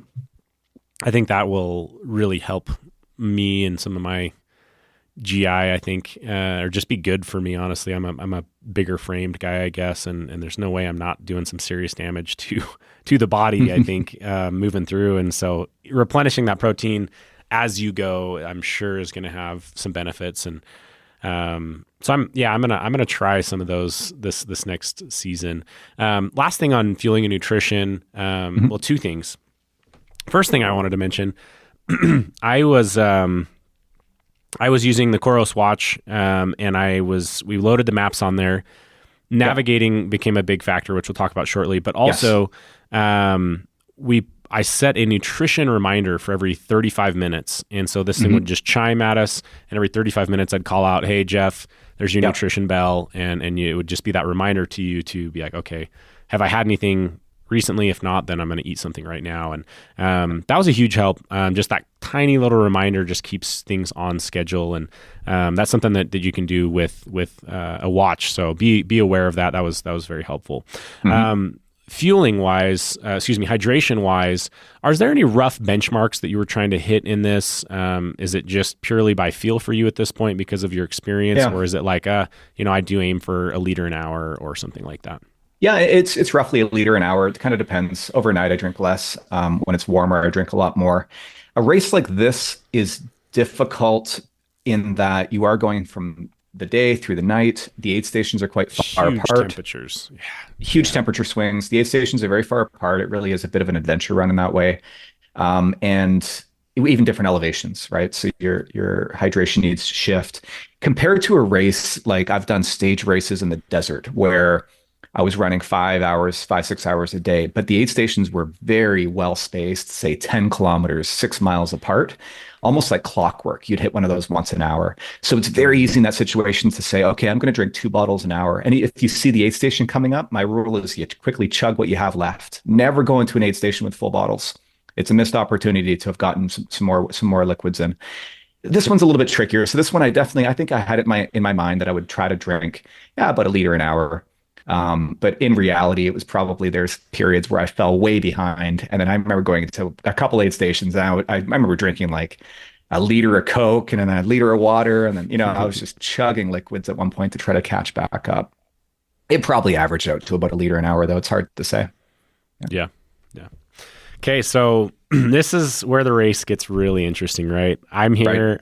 My goal is to get you in the top three, to push you over that limit, and make sure that you Hmm. you you reach your potential here, and don't back off with this slight bit of you that was kind of acceptable in the top five. So we Yeah. see Aaron. We know he's right in front of us now. We know the other ones. We didn't see them at the aid station. I almost expected to, when I was watching the phone, but the service was so in and out that it was really tough to Mhm. know. So we missed them. Aaron was there. We leave. We know he's just, I don't know, maybe three minutes up the trail from us, something like that, 4 minutes up the trail from us. Yeah. And this is where the climb, our next big climb is going to happen, right? So we're climbing from, I want to say, this aid station was probably somewhere around 7,500 or 8,000 feet in elevation, and we're going Hmm. to climb up to basically the high point in the race at 11. So we've got another big climb, and we're also, getting into high elevation. So air's getting a little thinner. And the trail itself was also different as well. So we start climbing up through this I don't want to say it was like Deer Hollow or something like this, and you're just climbing up this long canyon, and there's fallen trees at times. The trail Yeah. isn't Yeah. perfect, so it's not, and it's not perfectly graded. You know what I mean? This Hmm. is and these are the things that weigh on you when you're this far into a race, because lifting your foot from like this height to the next, even 3-4 inches up over a stone or a log or something like that. It's like another exertion level that starts Yeah. to become even more additionally fatiguing. And so we're working our way up this. And to be quite honest, I don't think me or you thought that you were making good time. We thought that we were maybe one click under where we wanted to be, is kind of how I felt It about felt it. it felt like we were slowing down. It felt like we were going too slow. Yeah, Exactly. and I Yeah. think you had voiced that a few times. Like, sorry, like I've I'm gonna rest here for a second, or just little tiny things where it felt like if we were trying to aim for a 5, we were just sitting at a 4. And we're just moving along, but we're still moving. Like we're very rarely stopping at all, like full on stopping. It's just consistent. We're just dialed back that. And I think at that point if I remember correctly, that was when I had to start taking micro naps, which are literally, this is something that you start to experience going to your second night, leaning over your poles and closing your eyes for like 10 seconds. And then just lifting up again as a reset. It's just giving your eyes a break. You just want to close your eyes for a few seconds. And I was doing that. I think I was doing that. I was saying, just give me a second here. You did that right before we got to the other aid station. And I'll be honest, it kind of freaked me out because I didn't know what you were doing. And so I'd never heard of these. And so you're like, hey, I just need a second. And I kind of took another step or two and I look back and you're just like leaning kind of head on your poles, basically like bent right over, like eyes right closed. Over. Yeah. And I like caught me off guard. I'm like, is he okay? Like, what just happened? What's going on? And so I just kind of stand there in silence, letting you do your thing for like 30 seconds. And then you stand up and you're like, okay, let's go. And I was just like, what just happened? So I think I asked him, honestly, what was that about? Sometimes that's all it takes. And actually when I'm running on like a dirt road, I'll often close my eyes as I'm running. If I know there's nothing to trip on, it's the same thing. It's just not having to focus your eyes. Again, this is something you don't experience in day-to-day life where you haven't really slept for a few days. It is hard to focus your eyes after a while. So just being able to close your eyes, not sleep, just close your eyes. It's like a micro nap. It just allows you to turn your brain off for a second and not have to use your senses as much, right? And so I do remember having to start doing that at that point. And the thing though, the thing that you learn or that you have to remind yourself is whatever you're feeling in that moment, everybody else is feeling the same thing. So when we were having to step over those big logs, I mean, everybody else was too. And some of them had not great looking feet. Some people had maybe pulled a muscle by that point or whatever. So you always have to remember whatever you're feeling, every other runner is feeling the exact same thing. Right. And I think that's something that, got a little bit disconnected from us, but then it came full circle pretty quick because we're going up through this trail. Obviously at this point, we are just trying to get on the podium. That would be the most amazing thing. Get into that third position. We're right behind a guy in third position. And so we're going through this climb, and I would say about halfway up the climb, there's kind of a false summit where you get up to this pass and then you actually drop back down. And right there, we bump into Aaron again. And now we're just on his heels about, 70 yards behind him. And it was pitch black by now. The sun had just set, dark. So we saw his headlamp. So we're like, there he is right there. Yeah. Well, not only that though, we saw him when we could still see him without the headlamps. But what was happening is we would catch up to him and then you'd be like, I'm going to take off my jacket. And we'd stop, you'd take off your jacket, get another 100 yards. Then we'd like slowly catch up to him and be like, oh, I'm going to grab this fuel. And it happened at least 3 times where I'm like, oh my gosh, like we have been on his heels 3 times. Yeah. And it was just so funny to me, right? Because it's intense. So intense, right? But you guys are like exhausted, and I mean everyone's exhausted. We're coming into a night, like it's getting darker, and it's like the most slow motion pass is how I'm feeling, right? But it's still so exhilarating. Well, so part of that is like, I know from experience, you want to make these passes decisive. And I can't remember if I used those words, but it's like, if we're going to pass this guy, we're going to pass him. We're not going to let him pass us again. So you only do it when you're ready to go. When you've just had calories, for example. I would never pass anybody without eating first. Because I know that at some point he might have to stop to eat in the next half hour. Not stop, but slow down to reach for something. So part of that, I don't remember exactly that moment, but I'm sure part of that was preparing for the pass. That makes a whole lot more sense to me because I wasn't sure, why, but that's exactly what you're doing is you were making sure you were in a great position to make that pass because, if you passed him and then immediately we were like, hey, I think I need to take my jacket off, or passed him and said, I need to grab this out of my pack. So that does make a lot more sense. I mean, I think at that point, like we knew we were going to catch him. It's just a matter of when, right? So here we are. We're getting really close now to the top of the entire climb, and we can see his headlight. Now it is completely dark, and we're kind of just, 100 yards back or so from his headlamp, and we're gaining on him. And we come up on him, and all of a sudden we see a headlamp kind of looking back at us, and it was a little bit of a shocker. We're like, oh, I wonder why he stopped. You know what I mean? Like we've been chasing him this whole time. So we go to pass him, and right as we're about to pass him, we realize, oh, that's not Aaron. Like that's, I think his name was Jameson. Taylor. Taylor. What was his last name? James? I'm not, could have been. Maybe that's what. Yeah, Taylor, who had been in first for most of the race. Him and Jesse were dueling the whole time. Him and Jesse were just switching back and forth. So Taylor, okay. Yeah. Taylor is standing there just completely stagnant with a pacer, not moving. And with his puffy jacket on. I remember both of us noticed that because we'd heated up. We had taken our jackets off. We were climbing, and there he is with this big puffy on. And both of us looked at each other and thought that, or said, that's not good. Like he shouldn't be standing on the side of his trail with the puffy jacket on this kind of climb. I mean, and I asked him, I said, are you guys okay? Like, are you, because that's usually a sign that like they're not okay, that they're stopped, right? They're not moving anymore. And they said, yeah, they were, just needed to regen. But it was clear he had hit a wall or had an issue. And so literally we're like both in shock now because we just moved into third place and we're like, he was supposed to win this thing. You know what I mean? Like it's kind of, he was chasing down number one the whole time and looked in good health in a lot of these aid stations. I mean, of the people in front of us, when I had seen him come in and out of aid stations, he'd looked probably the best. And so we're processing that. But then right there we are 10 yards behind Aaron all of a sudden. And, and we make that pass as well. And so, after hours and hours and hours of chasing, all of a sudden it's just like, boom, we go from fourth to second place in 0 seconds flat. I mean, talk to me, I guess, about what that felt like to you when that presented itself. Well, then the problem is that then we were running scared, meaning Aaron wasn't too far behind us. Well, We'd put me. Well, I made that comment. Do you remember? I said, as we're passing, I said, dude, you're killing it. Great job. No, like context of like, anyways, he was like, oh, I'm not done yet. I'm right behind you type of, like he made these comments back to me. And I was like, oh, no, I wasn't trying to say we just beat you or anything like this. There's still 60 miles left. You know what I mean? I think it's because you worded it differently. I know your intent was to say, nice work. But I think you would have said something like, you got this, man.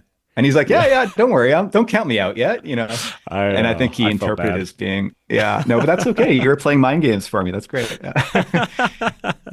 The problem is then we had passed them, but the question is, was it decisive enough? Now we're running scared. I mean, now we're racing and that's fine. I mean, it was late in the race at this point. We were, probably 192 miles into the race. And so it was time to race, but that's when things switched a little bit. So now instead of me being right behind Aaron, biding my time for the pass, I'm now trying to put some space between us because out of sight, out of mind in these races.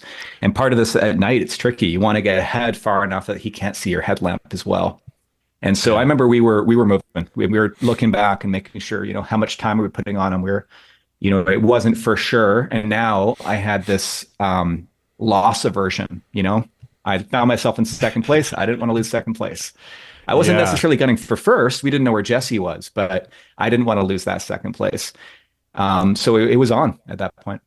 Well, and the other thing that was kind of a change and a worry was, okay, well, we were catching him on the climbs and we knew that we were actually out climbing both of the people we just passed. But what we didn't know was right as we passed him, it started going downhill. And so it was like, well, are they going to be better at downhill than us? Right. And so we didn't really know. And so, you kind of look at each other and say, hey, let's put in at least, a mile or two of good hard pressed miles and see if we can't build a little bit of a buffer. And that's exactly what we did. We sped it up on some treacherous ground, might I add, because it was in the daytime. It was just rough because the leaves had fallen on top of whatever debris was underneath. And so you could step on a rock, you could step on a round, twig that could roll under your foot.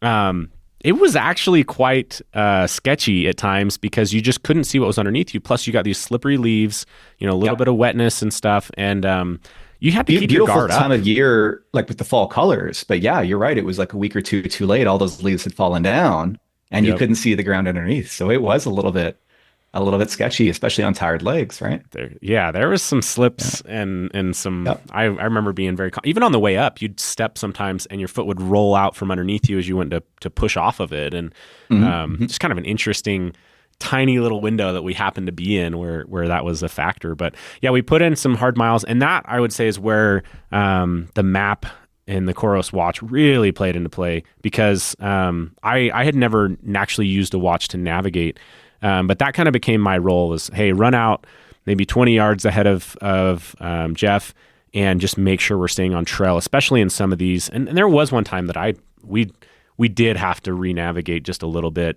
which was Oh frustrating. yeah, a couple times we were bushwhacking, we were climbing over massive trees. Yeah, one in particular where it was really helpful. I remember you went way ahead and you schwacked through and found your way through. Again, the course, like, it's flagged, but it's not, it's not flagged like a 50-kilometer course would be. It's hard to flag 220 miles or 240 miles to that degree. And so when you're on an established trail, it's one thing, but there were definitely points where you'd come into a clearing and it wasn't obvious where to go from there. And we'd have to spend a couple minutes sort of searching. Again, though, if we were doing it, the other runners were doing it. So fortunately, I don't think we ever lost more than a minute or two here and there. It didn't, I couldn't imagine it added up. And it happened a couple times when I was alone too, which was more frustrating because then I'm questioning my, oh, did I miss something? Did I have to backtrack? I would say I probably lost 15 minutes in total throughout the race, which sounds like it's about the minimum that most runners spent looking for flags. Yeah. Yeah, I mean, honestly, I think we made up ground, even with some loss there. This was one area where I think having a pacer helped a little bit because, and I'll get to that here in a second when we get to this next aid station. But so yeah, I mean, we're navigating, we're going through this area. I do remember this section kind of dragging on a little bit, kind of being like we kept thinking we were there, and then I was actually. I had actually thought that maybe we were getting close to Jesse and that he had missed a turn. And so I'm trying to look in the ground and see if I can see foot tracks in front of us or not. There's times I couldn't see them. So I thought, are we in first place? It was chaotic, but it was also, just a great section to go through and to push through. And as we're getting close to Geyser Pass, we finally look up and we see two headlamps on the hill in front of us, and we know there's first place. He's right there in front of us now. Like, we can actually see him. It was hard to tell exactly how far. I remember I tried to time it, and I want to say he was about 10 minutes up on us. And that was tough. Yeah. I mean, that terrain was undulating. I remember it would drop down, and we'd cross a creek, and then we'd climb straight back up. And then, it felt like, are we going up? Are we going down? Like, what's happening here? It didn't feel like we were making progress. Again, everybody else was in the same boat. We were going through some trails, I remember, that were overgrown. We're kind of having to swim our way through. I mean, it definitely gets cold too, because sometimes those are splashing, moisture on you from dew and stuff. And so and then the wind picks up there on that side of the hill. Right. And how were you feeling at this point? Because I know you had never really run through the night, and this was now kind of your second time, like your second night almost, right? That you're running through. Yeah. Well, I had this superpower of mentally just always knowing that whatever I felt, it was like not as bad as you. So it was like I had this role where I didn't even think about, like, I knew I had to hit my nutrition and I was doing that, but like I was in that seat of the car or whatever, that role that I just wasn't thinking a lot about how I was feeling. I do remember like bouncing down the trail and on those slippery leaves and stuff. At one point I said, my lower back is like hurting for some reason, which I remember was just kind of caught me off guard. It was a little bit strange, but no, for the most part, I felt really good and was feeling happy that I had done the second leg, right? Because there was a moment, especially starting out, where you're like, oh, is this going to be a good idea, bad idea? But no, as soon as the nighttime came and it cooled off, I was like, oh, okay, I'm in a good spot. But no, running through the night, it wasn't actually, it wasn't hard for me, but it's different because I'm not running through the whole night. Both times I'm tapping out and I'm with someone the whole time. I think where the true beast comes in is when it's, like you say, between 2 a.m. and 4 a.m. and you're solo. And you're alone. Yeah. And what happens, I find, I mean, this might be obvious, but your world gets smaller. Your field of view is smaller. You kind of can only see where your headlamp is, but you also tend to watch your feet a lot more. So it's head down. You can get into your head a little bit more. You're not sort of, whereas during the day, especially in a beautiful place, you're looking at the views, you're looking around. And so everything just narrows, and it's okay if you're with somebody else, because at least you can have that conversation, but you can really get into your head otherwise at night when you're alone. Yeah, I could definitely see that. And I think it would also it'd be less fun to do that section that we were doing right there solo at like 4 a.m. just because the woods are closing in on you a little bit too. And there was wildlife, there was cattle, there was elk. And so you're hearing bumps, you're seeing eyes in the distance at times. And that's right. I could see that getting to you, when you're that sleep deprived, that exhausted, and you're hallucinating. You're hallucinating at that point as well. Like I don't know if I was verbalizing much, but I was definitely seeing things. Yeah. I do remember this. Both of us said by the end of it that Aaron had like a lap belt that was a waist belt. Yep. A lighted, I can't even talk, like a lighted waist belt, right? So he had a headlamp and one of those. And especially when we were trying to wayfind, the thing about when you have one headlamp on your head is wherever you're looking is what you're seeing. And so if I was trying to see if the trail was going this way, but I'm still moving this way, I have no idea what I'm stepping on, and that created some havoc at times too, versus being able to use your peripherals to kind of see what's going on over here. And so I think both of us were like, man, that headlamp system, the two-party system there, is definitely something that I will be trying if, for future nighttime running. It was pretty impressive. And to be clear, I think you need both. You can't just have the waist lamp, because then if you look to the side, your light doesn't follow you. So the key is to have both. Correct. Yeah, absolutely. So yeah, I think it was kind of this bittersweet moment where I'm super excited to get into the aid station, but I know this is the end of where I'm at, but it was like, holy crap. Like that was so wild to, have run these miles going from, picking you up, say around 8th position to slowly watching you just, work through the field. And the thing was too, that we didn't even mention is behind us, when we were in 4th position, behind us, 5th and 6th, those guys were hours behind us. So we had nothing behind us pushing us until we did make that pass. So just one other thing to note. But so we roll into the aid station now, and there's just Jesse in front of us, and he's there in a chair, coughing his lungs out, wrapped up. I mean, I thought he was dying. He did not look good. He's just hacking, and he's got his feet off. They're looking at his feet. Meanwhile, you roll right into the Ross Monster, into this Taj Mahal, and get taken care of. And basically, at this point, I know I'm tagging out. So what can I still do? And so then I just kind of started to wander around the aid station and gather intel, and then was just going to let you know when Jesse left, so that that was kind of known knowledge. But essentially, at this point, we're at mile 200. You've got 40 more miles to go. And, in my mind, you're going to win this thing based off of what we've heard about Jesse, his foot problems, seeing him there coughing. It's like, holy crap, this is such a wild experience. And so, yeah, I mean, I don't know if there is much else to cover here. I mean, for the most part, you're just hitting your marks. There was no new issues to really talk about. I was right on pace. So I had this goal for roughly 72 hours was my A goal. And I was kind of right on that pace. And I had scheduled a third nap, and that's when I was going to have it. There was guys are past 40 miles left. I wanted to set myself up for success. And you might think, well, 40 miles. I mean, come on, just finish it. Well, no, 40 miles. We still had a big climb. That was hours and hours, right? So I definitely want to finish strong. And so I went down for a nap, and we as a group, I guess, made 2 tactical errors in this aid station. So Jesse, I've listened to a couple podcasts that he's done since the race. And this was when I came into his orbit for the first time. So I came in, and Jeff Browning, an elite runner that lots of people will have heard of, he's Jesse's buddy, and he was there crewing for him. He wasn't his crew the entire time, but a couple aid stations, he really helped Jesse out. And that was one of the times. I think he let him sleep in the back of his truck, and he got him some food. He was kind of taking care of him there informally. And he said, listen, man, Jeff just came in, and I just overheard him say he's going to sleep for 45 minutes. I overheard his crew talking, so you better get out of here. And he said, well, what do you mean, Jeff? You mean Taylor? He said, no, Taylor's out, man. Jeff's in second. He's right on your heels, and he's looking good. So that was when I first came into Jesse's orbit. And unfortunately, I think we gave up the plan a little bit, right? So Jeff overheard it. Jeff relayed that information to Jesse. And then Jesse was sure to get out of there, I think, in 15 or 20 minutes. I think he slept for like 10 minutes and he got the hell out of there. So that was the first mistake we made. The second mistake was I slept for about 45 minutes. And I remember waking up and telling Audrey, I think I need another 10 minutes.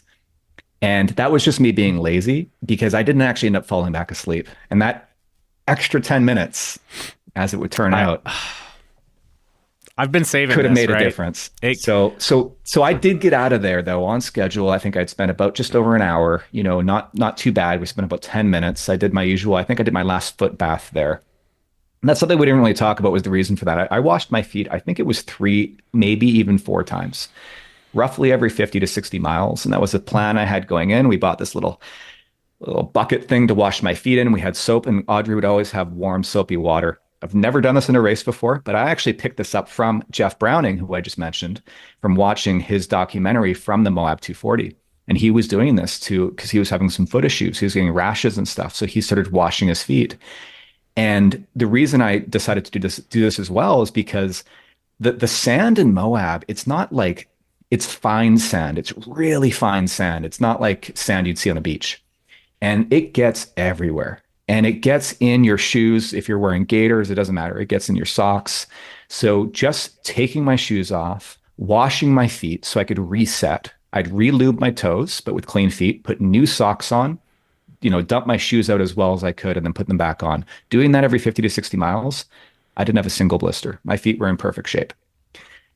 Yeah. I cannot say that for a lot of the other runners in this race. There was some destruction because again, it's that sand. It's that sand mixed with sweat, mixed with 240 miles of pounding. It can just destroy your feet. So that was something where I probably spent an extra, I wouldn't say I spent a lot of time because I would do it while I was eating. I know Audrey would kind of wash my feet for me, fortunately, but probably a couple extra minutes times 4. Like that was probably 10 minutes, but I could have saved my entire race, or at least saved tons of time dealing with blisters potentially. So that's an example of time that I see as an investment. That could have saved me a lot of time elsewhere in the race. Totally. Yeah. So a couple of things I'll add to this aid station. First off, so I kind of just took myself on this mission. I just zipped up some down puffy pants and down jacket, and I just started wandering around the camp because I was on recon, right? I wanted to know when Aaron came in. Yep. I wanted to know where Jesse was at. And so I'm trying to listen in. And so, Jesse gets up, he leaves. I go kind of knock on the trailer door, let Audrey know that he's left. And, we're kind of watching the time between that. And I also watched him, right? And he was coughing. I mean, he was experiencing some like pulmonary edema and, yep. And then, wasn't sure about the feet issue or not, but it was like, well, he's this far, like he's obviously going to finish. And then I watched Aaron come in, and Aaron, we had put some serious time on Aaron. I would say 20 to 20, probably 25 minutes. And when he came in, he said, I did get lost. It cost me 10, 15 minutes in one spot specifically. And, but we also, like, when we passed him, both of us were like, we put down like a hard mile, and we never saw his headlamp again. It was like he was gone as soon as we passed him. And so, I would say 25 minutes or more right there that we put on him. And so then it became really like, hey, we're not racing away from Aaron, we're racing to Jesse. So I'm walking around though, and time goes by. This is probably where it would be worthwhile, like really going back and looking at your watch, because from my perspective, and again, I just met you like the day before in person. I don't know you. Everyone else knows you so much more than me. And so I'm over here like, one, I'm kicking myself saying, man, if I could run another 40 miles and I'd kick him out of bed right now and I'll just keep him awake. You know what I mean? I'll just keep him awake. But that wasn't the situation. It's like, all right, we got to let him sleep. But yeah, that 45-ish minutes, came by. And I remember, basically going over and I remember if Audrey was coming out or I knocked on the door or something, and was like, it's time. Like it's time. And she's like, no, we're going to let him sleep just a little bit more. And I don't know what the total time was, but I want to say that it was a little bit more than you think. And I kick myself because it was like, in my mind, it was like, I felt very strongly like at that first, 45 minutes, get you out the door. And that would have been it, right? But it's like, I'm not the guy to be able to say that. And I kind of had some yeah, just had to kind of sit back and let it happen. But it Well, was and there tough was because still like you got to think again that 40 or that 40 miles or so. I don't know what would that have been like. In my mind, I'm thinking it's another 8 hours of running here still. So, yeah, 10, 15 minutes. I mean, that's nothing over the course of 8 hours usually. And this is the thing that you have to remember as usually. well. You have the benefit of hindsight, right? Which is these Exactly. races. I mean, Yeah. normally these races, you're talking like a couple hours between each person. Like it's not, it's about patience. And Hmm. this race was about patience, right? Up until this point. What I learned from this race is that sometimes you need to change. You can come in with a plan. I had a plan A, B, C. I had my sleep plan. I had my nutrition plan. I had my pacing chart, but I didn't have a plan D for if first place was literally at the same aid station as me at the Yeah. last aid station. What would I do differently? Would I go, hey guys, plan D, pull out the, like crack in case of an emergency and open up the guidebook here because plan D says we only sleep 20 minutes and we push ourselves. We take an extra shot of espresso, we hit the road, right? Hmm. I've learned that mistake now. Or I shouldn't say mistake. I've learned that lesson. I've learned from that experience. And if ever I'm in an experience like that again, I will try to think on my feet, as will my crew chief, as will Audrey, because what she Yeah. was doing was exactly what I told her. It's like, don't let me not sleep, was what I had told her, because I knew I would need it. It's an investment. And having said that, had I cut my nap, say, to 20 minutes, who knows what could have happened, right? Yeah. You This don't is all know. in hindsight. This is all in hindsight. It's We'll all never in know. hindsight. Yeah. And Audrey executed exactly what she was supposed to, what she was, Yep. from her experience and what she's been told to do and the charts and everything. Like, Yep. she ran this and we kept it in schedule. And we get you out of there. And I do want you to go back and look at the total start time because in my head, I know you said an hour, but in my head, from the time we rolled into the time you rolled out, it was 2 hours. There was like an hour of sleeping at least, and then I think we just lost some time there. But it'd be interesting to go back and look. But Could be. but anyways, you roll out, and all of us are like, we're like, he's for sure gonna catch him, maybe, right? Like it's like we were so confident because you were looking so much better. You didn't have any major issues. You weren't coughing your lungs out. You didn't have a foot issue, and you're a strong finisher. And so, Audrey's like, he's gonna do it. Like she has like full confidence, and yeah, it was just one of those like really interesting send outs where it's like, we won't see you. We will not get a chance to see you in 40 miles until it is the race finish. We'll have, we'll be able to update the phone's tracker a little bit, but, it's nerve wracking and it's exciting at the same time. But we send you out there and there still is a lot of racing left, right? You have some climbs in the cold. When you left, they woke Aaron up right after you left, but he just had not gotten enough. I mean, he had only been down 10, 15 minutes maybe, but they were, but and that's a good example of and, where, maybe he rushed his break, his sleep, because he was now trying to keep up to me. And the question is, did that hurt his race in the end? Yeah. Because then he rolls out of the aid station. So we're kind of there still picking up camp and getting ready to leave after you left. And so he was only 10, 15 minutes behind you, even though he had rolled into camp more like 30 minutes behind. And he didn't have a vehicle. So he's sitting next to a fire pit, he's sleeping on the cot, and just doesn't quite have the same efficiency down, right? So aid stations have typically been taking him longer. Plus he rolls in 25, 30 minutes behind you, but then he tries to roll out 10 minutes after you. And, but yeah, I mean, all three of you guys are out now at this point. I'm feeling good that Aaron's not the threat, but it is this question of we got like 40 minutes behind Jesse. Like we got to catch 40 minutes on him, right? And essentially that's how the night ends for us. Like we drive off the mountain, I go get back to my truck, struggling to get great service and stuff, sleep for a little bit, wake up the next morning. And that's my side of the story, right? We go to the finish line to see what's transpiring. From your side though, like you say, this is the part where you have this rough climb. You're hiding your headlamp a little bit from people behind you and in front of you because the field is now that tight that you guys are able to see each other at this point.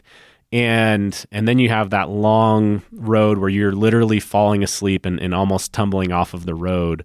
I mean, this is just the most brutal part of this thing, right? Like, usually you get to this point and you're settled in, right? But in this situation, instead of settling into this 200 miler, you're progressively ramping it up. Yeah, well, the chase was on, so I left guys for, I got 40 miles left with one aid station in the middle at 220, but it was a non-crew accessible aid station. But I had been there before. We had camped right beside where that aid station was, and I knew the course from there to the finish. I had pre-run it. I didn't know that next section though, but I knew all I had to do was get there. And once I got there, I was home free because it was all downhill, and it was very technical, but it would be daylight, hopefully, or probably.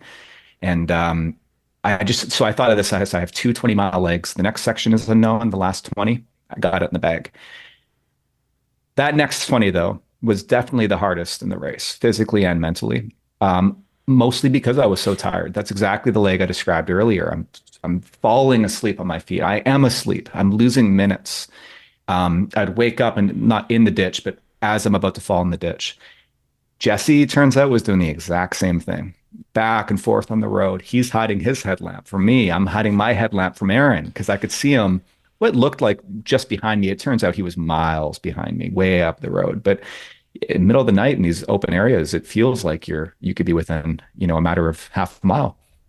I had no sense of where Jesse was. I'm looking at the tracker, but we're losing service and, comes in and out. And the trackers are on this delay where it sort of updates every 5 to 10 minutes. And I'm losing the flags here and there as well. And, this is frustrating me. And we're mostly, though, running on these gravel roads. There was a little bit of forested section for some single track, but it went pretty quickly. And in fact, that was the most enjoyable. It was the most engaging running on single track. It was those roads in the middle of the night. My world was so small. All I'm seeing is the gravel in front of me.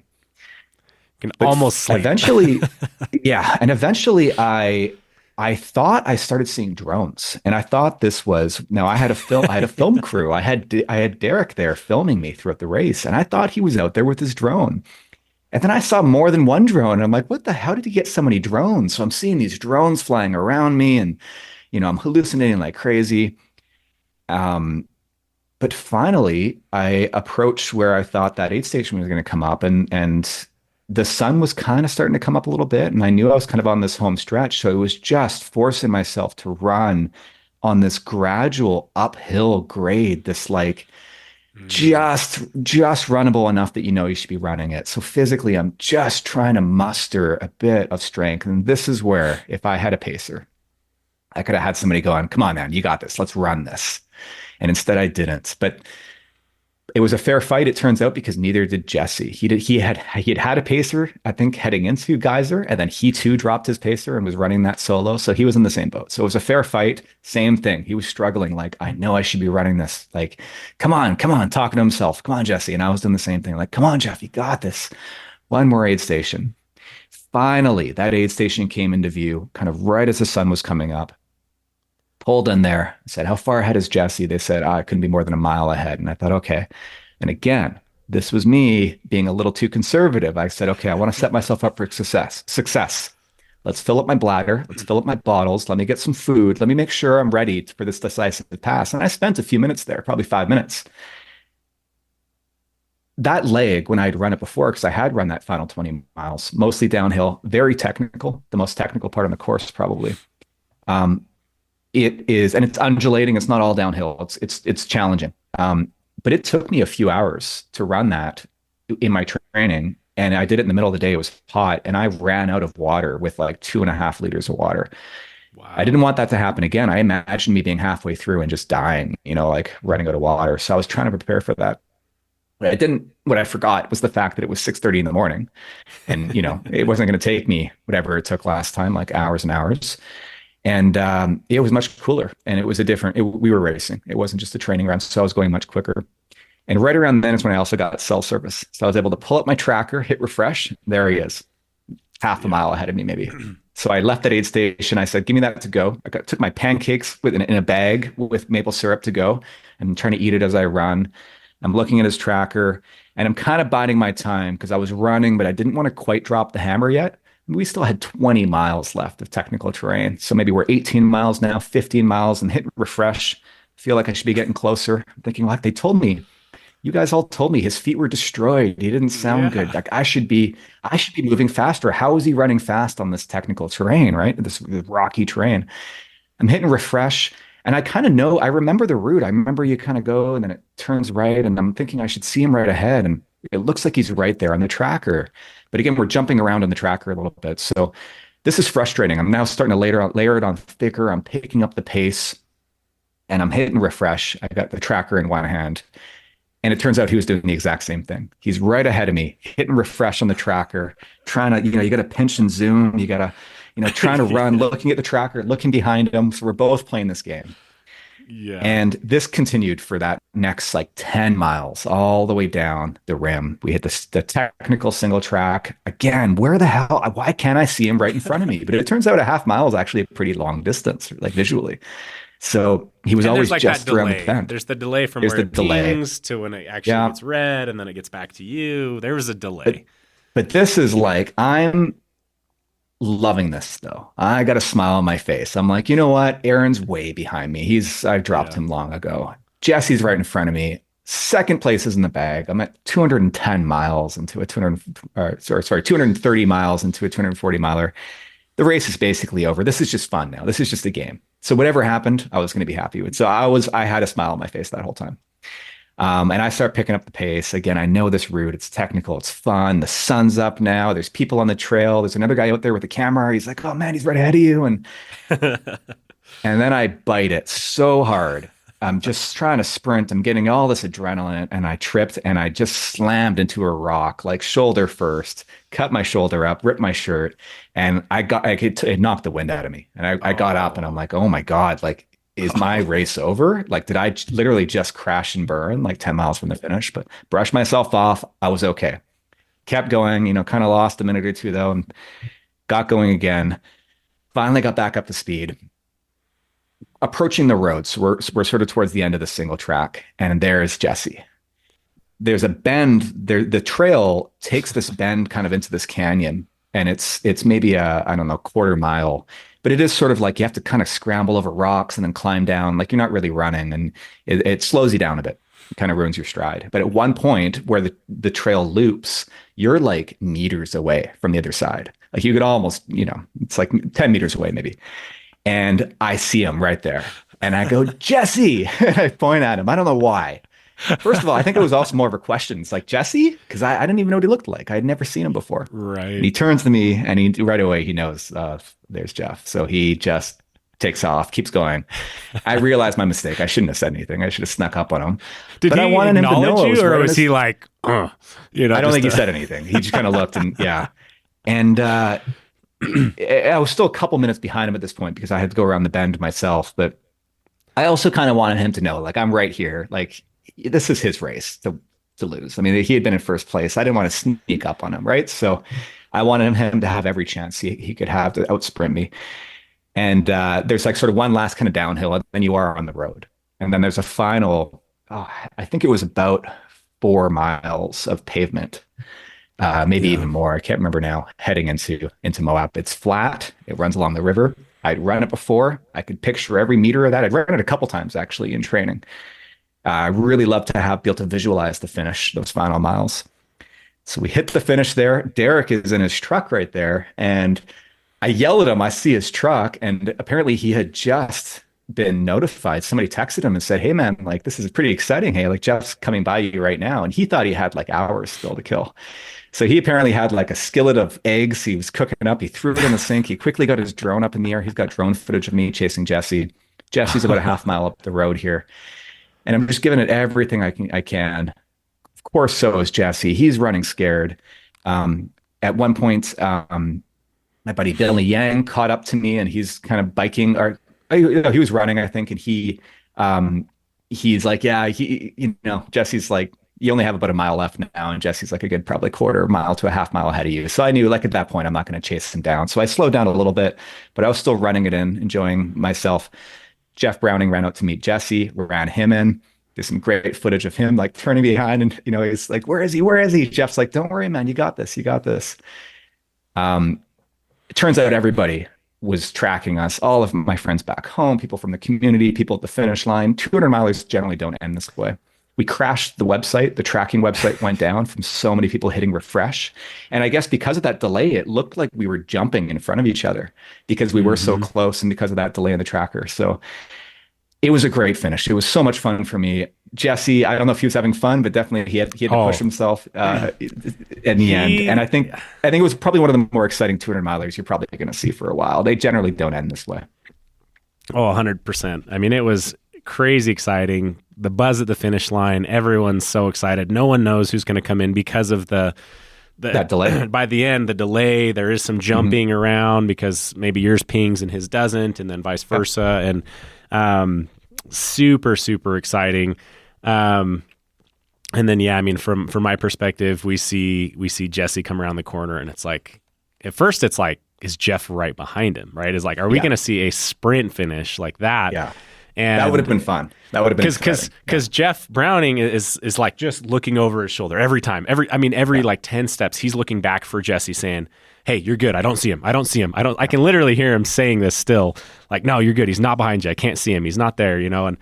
And Jesse is coming in, and I mean, he looks like he has left every single ounce of everything he has on this course.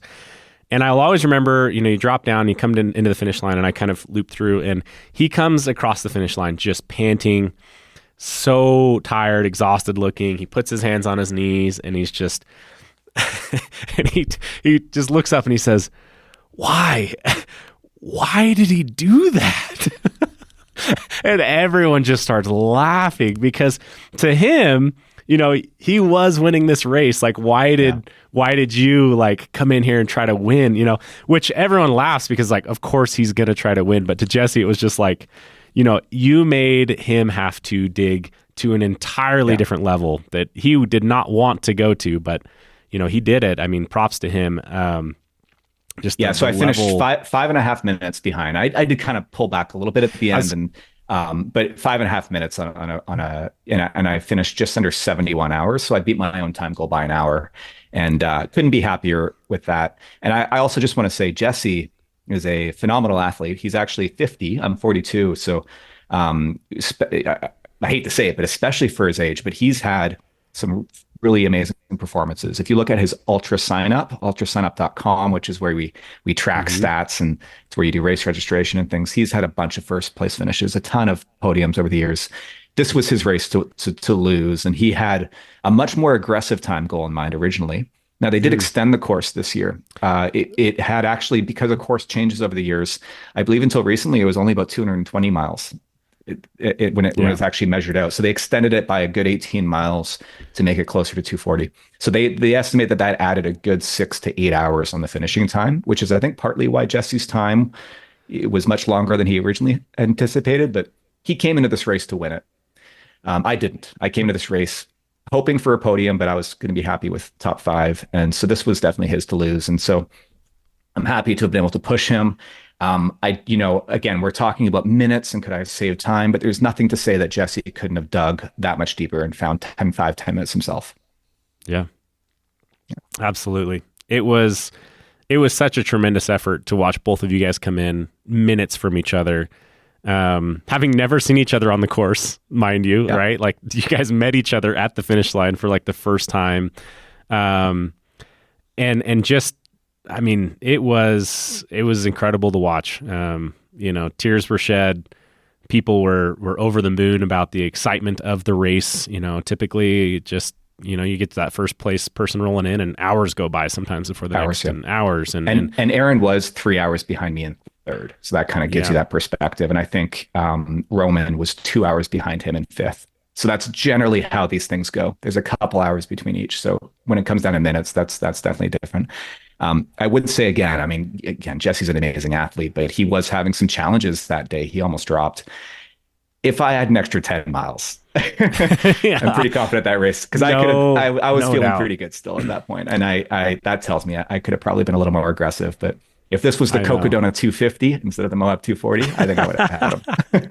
It kills me because I I did not come there to do it, but I also feel like, yeah, if I could have ran that last 40 miles with you, right? That's the crazy part about this race, man. To go 40 miles without seeing your crew, 50 miles without seeing your crew, because if there would have been another crewable spot, I could have just hopped in for 20 miles or 15 miles or something, exactly, right? Exactly. And, I would say that would've- we were moving pretty quick at the end there, and I had that benefit of just adrenaline, and so I think it would have been a calculation we would have had to have made as to No, whether, I would have wanted to just run the night with you. Just stick with you. That would have been the great. night. That 20 miles Because would have been amazing. You guys did put down some heater laps. I don't know what they were exactly, but I mean, you guys were killing it.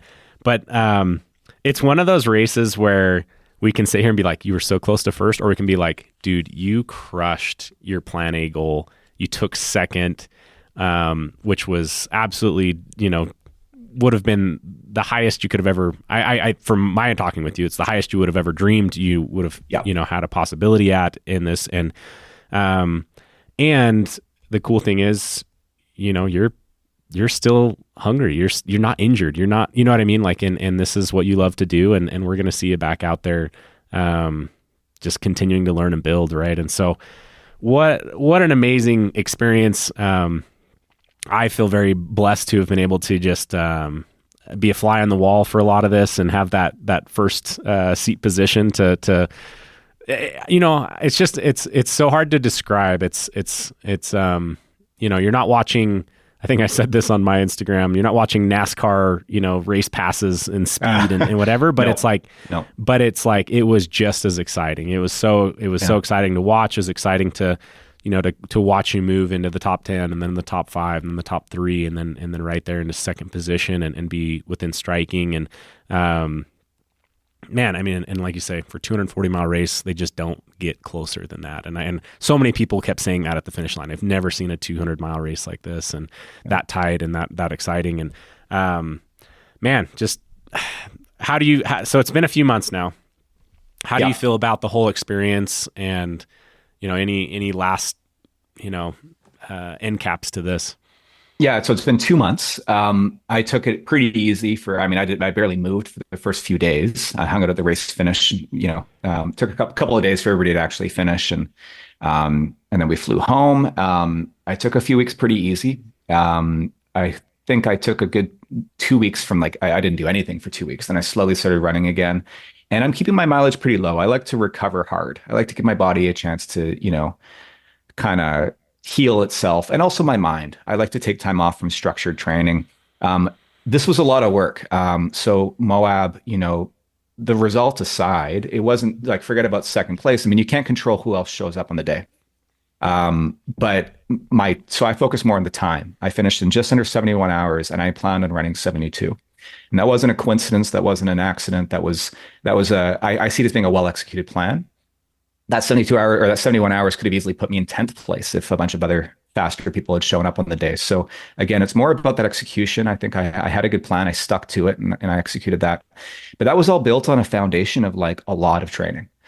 You can't just show up and hope for the best on the day. It really is I put a lot of work in this year. And I think that's the thing I want people to take from this is it's about the process more than the day of than the race. And I think that's the same if you're doing a lot of big adventures as well. You got to build up to it. It's about the years of experience and learning that goes into executing a big FKT or even just a thru hike. Just having your gear dialed in, your nutrition dialed in. It's about the process. The results come and go, and I could have easily that fall could have taken me out 10 miles from the finish, and I still would have seen it as being a rewarding experience because the process was so rewarding. And that's where you learn from the process as well. So I think that's the biggest thing. I think, focus on those fundamentals, focus on foot care, nutrition, pacing, hydration, all those kind of things, get your gear dialed in and the rest will kind of follow. I think, I think it's very well said. You're someone who trains hard year round. You're taking a few months off, but it's all calculated and it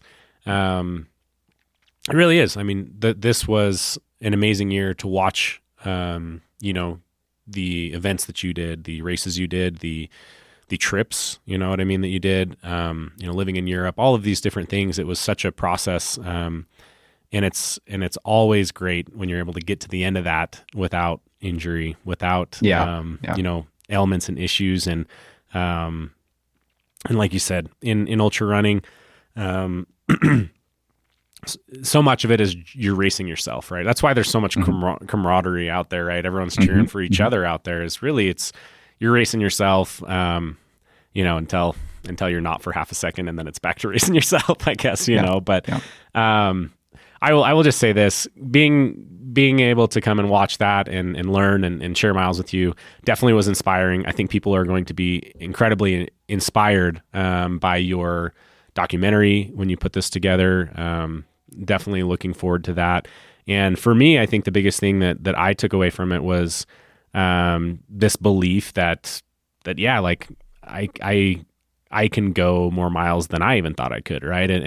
And so I've not yet done this, but my plan, I've got some personal things to work out and figure out how I'm going to train for this and make time for it. But I really would like to try 100 miler now. After going and watching you do that, it just gave me the confidence that if I signed up for the right 100 miler, maybe one that's not super heat exhaustive, and if I hit it at the pace that I can do, that would be something that's possible. And I hope other people, when they watch this, kind of get that same concept of just being inspired, whether that be to go after their own goal race, to change up, whatever it is. I think anything can happen out there, and yeah, it's just, it was really, really cool and really inspiring to watch that process unfold, in as close to first person as I could hope to be. So I appreciate you inviting me out and letting me, share that with you. Well, I couldn't have done it without you. So I definitely appreciate your help. And if it works out timing wise, I look forward to repaying the favor and crewing or pacing your first 100. That would be so much fun, and hopefully get you to a solid finish as well.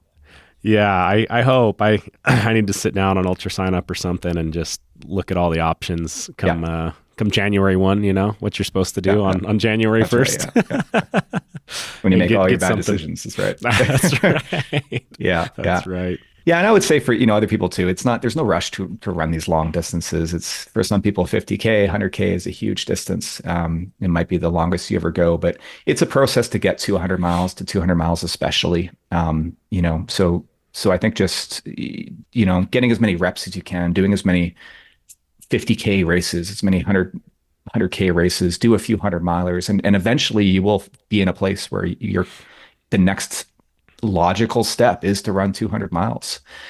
You'll know when you're ready. Yeah. I mean, it's so interesting to just watch year over year progress and year over year experience as well. Now I've been, you were the one who initially inspired me to start running, and now, I've been running for 2.5, almost 3 years, and to even see that progress year over year is really interesting. And part of that progress is just learning about yourself and so yeah, I mean, I would echo that. Like, there was a time when running, 50 miles was outrageous to me, and that wasn't that long ago. And 100 miles was something I would never have done. Like, I honestly, even after, running like my first ultra that was, 45 miles or when I thought of 100 miler, I was like, that's not in it for me. Like, I'll never, you know what I mean? And so, yeah, like, just give yourself time, give yourself repetitions. I definitely need more time. I definitely need more repetitions, but I might just be stupid enough to go from what I've done to 100 miler.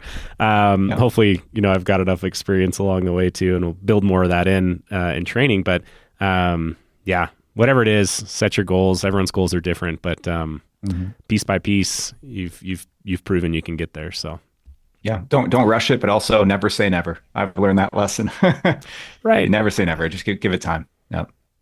I mean, how crazy is it that, Jesse at 50, whatever he is still out there doing this stuff, right? Like, that's a whole different perception on life to look at people in ultra running that are in their 60s. And I think Wes ended up winning, what is that? Like, where it's like the 3 or 4 200-mile races, and they take the cumulative triple score. Crown. Yeah, the 200-mile Triple Crown. Right. He ended up winning it. He was, I mean, for overall time. Yeah.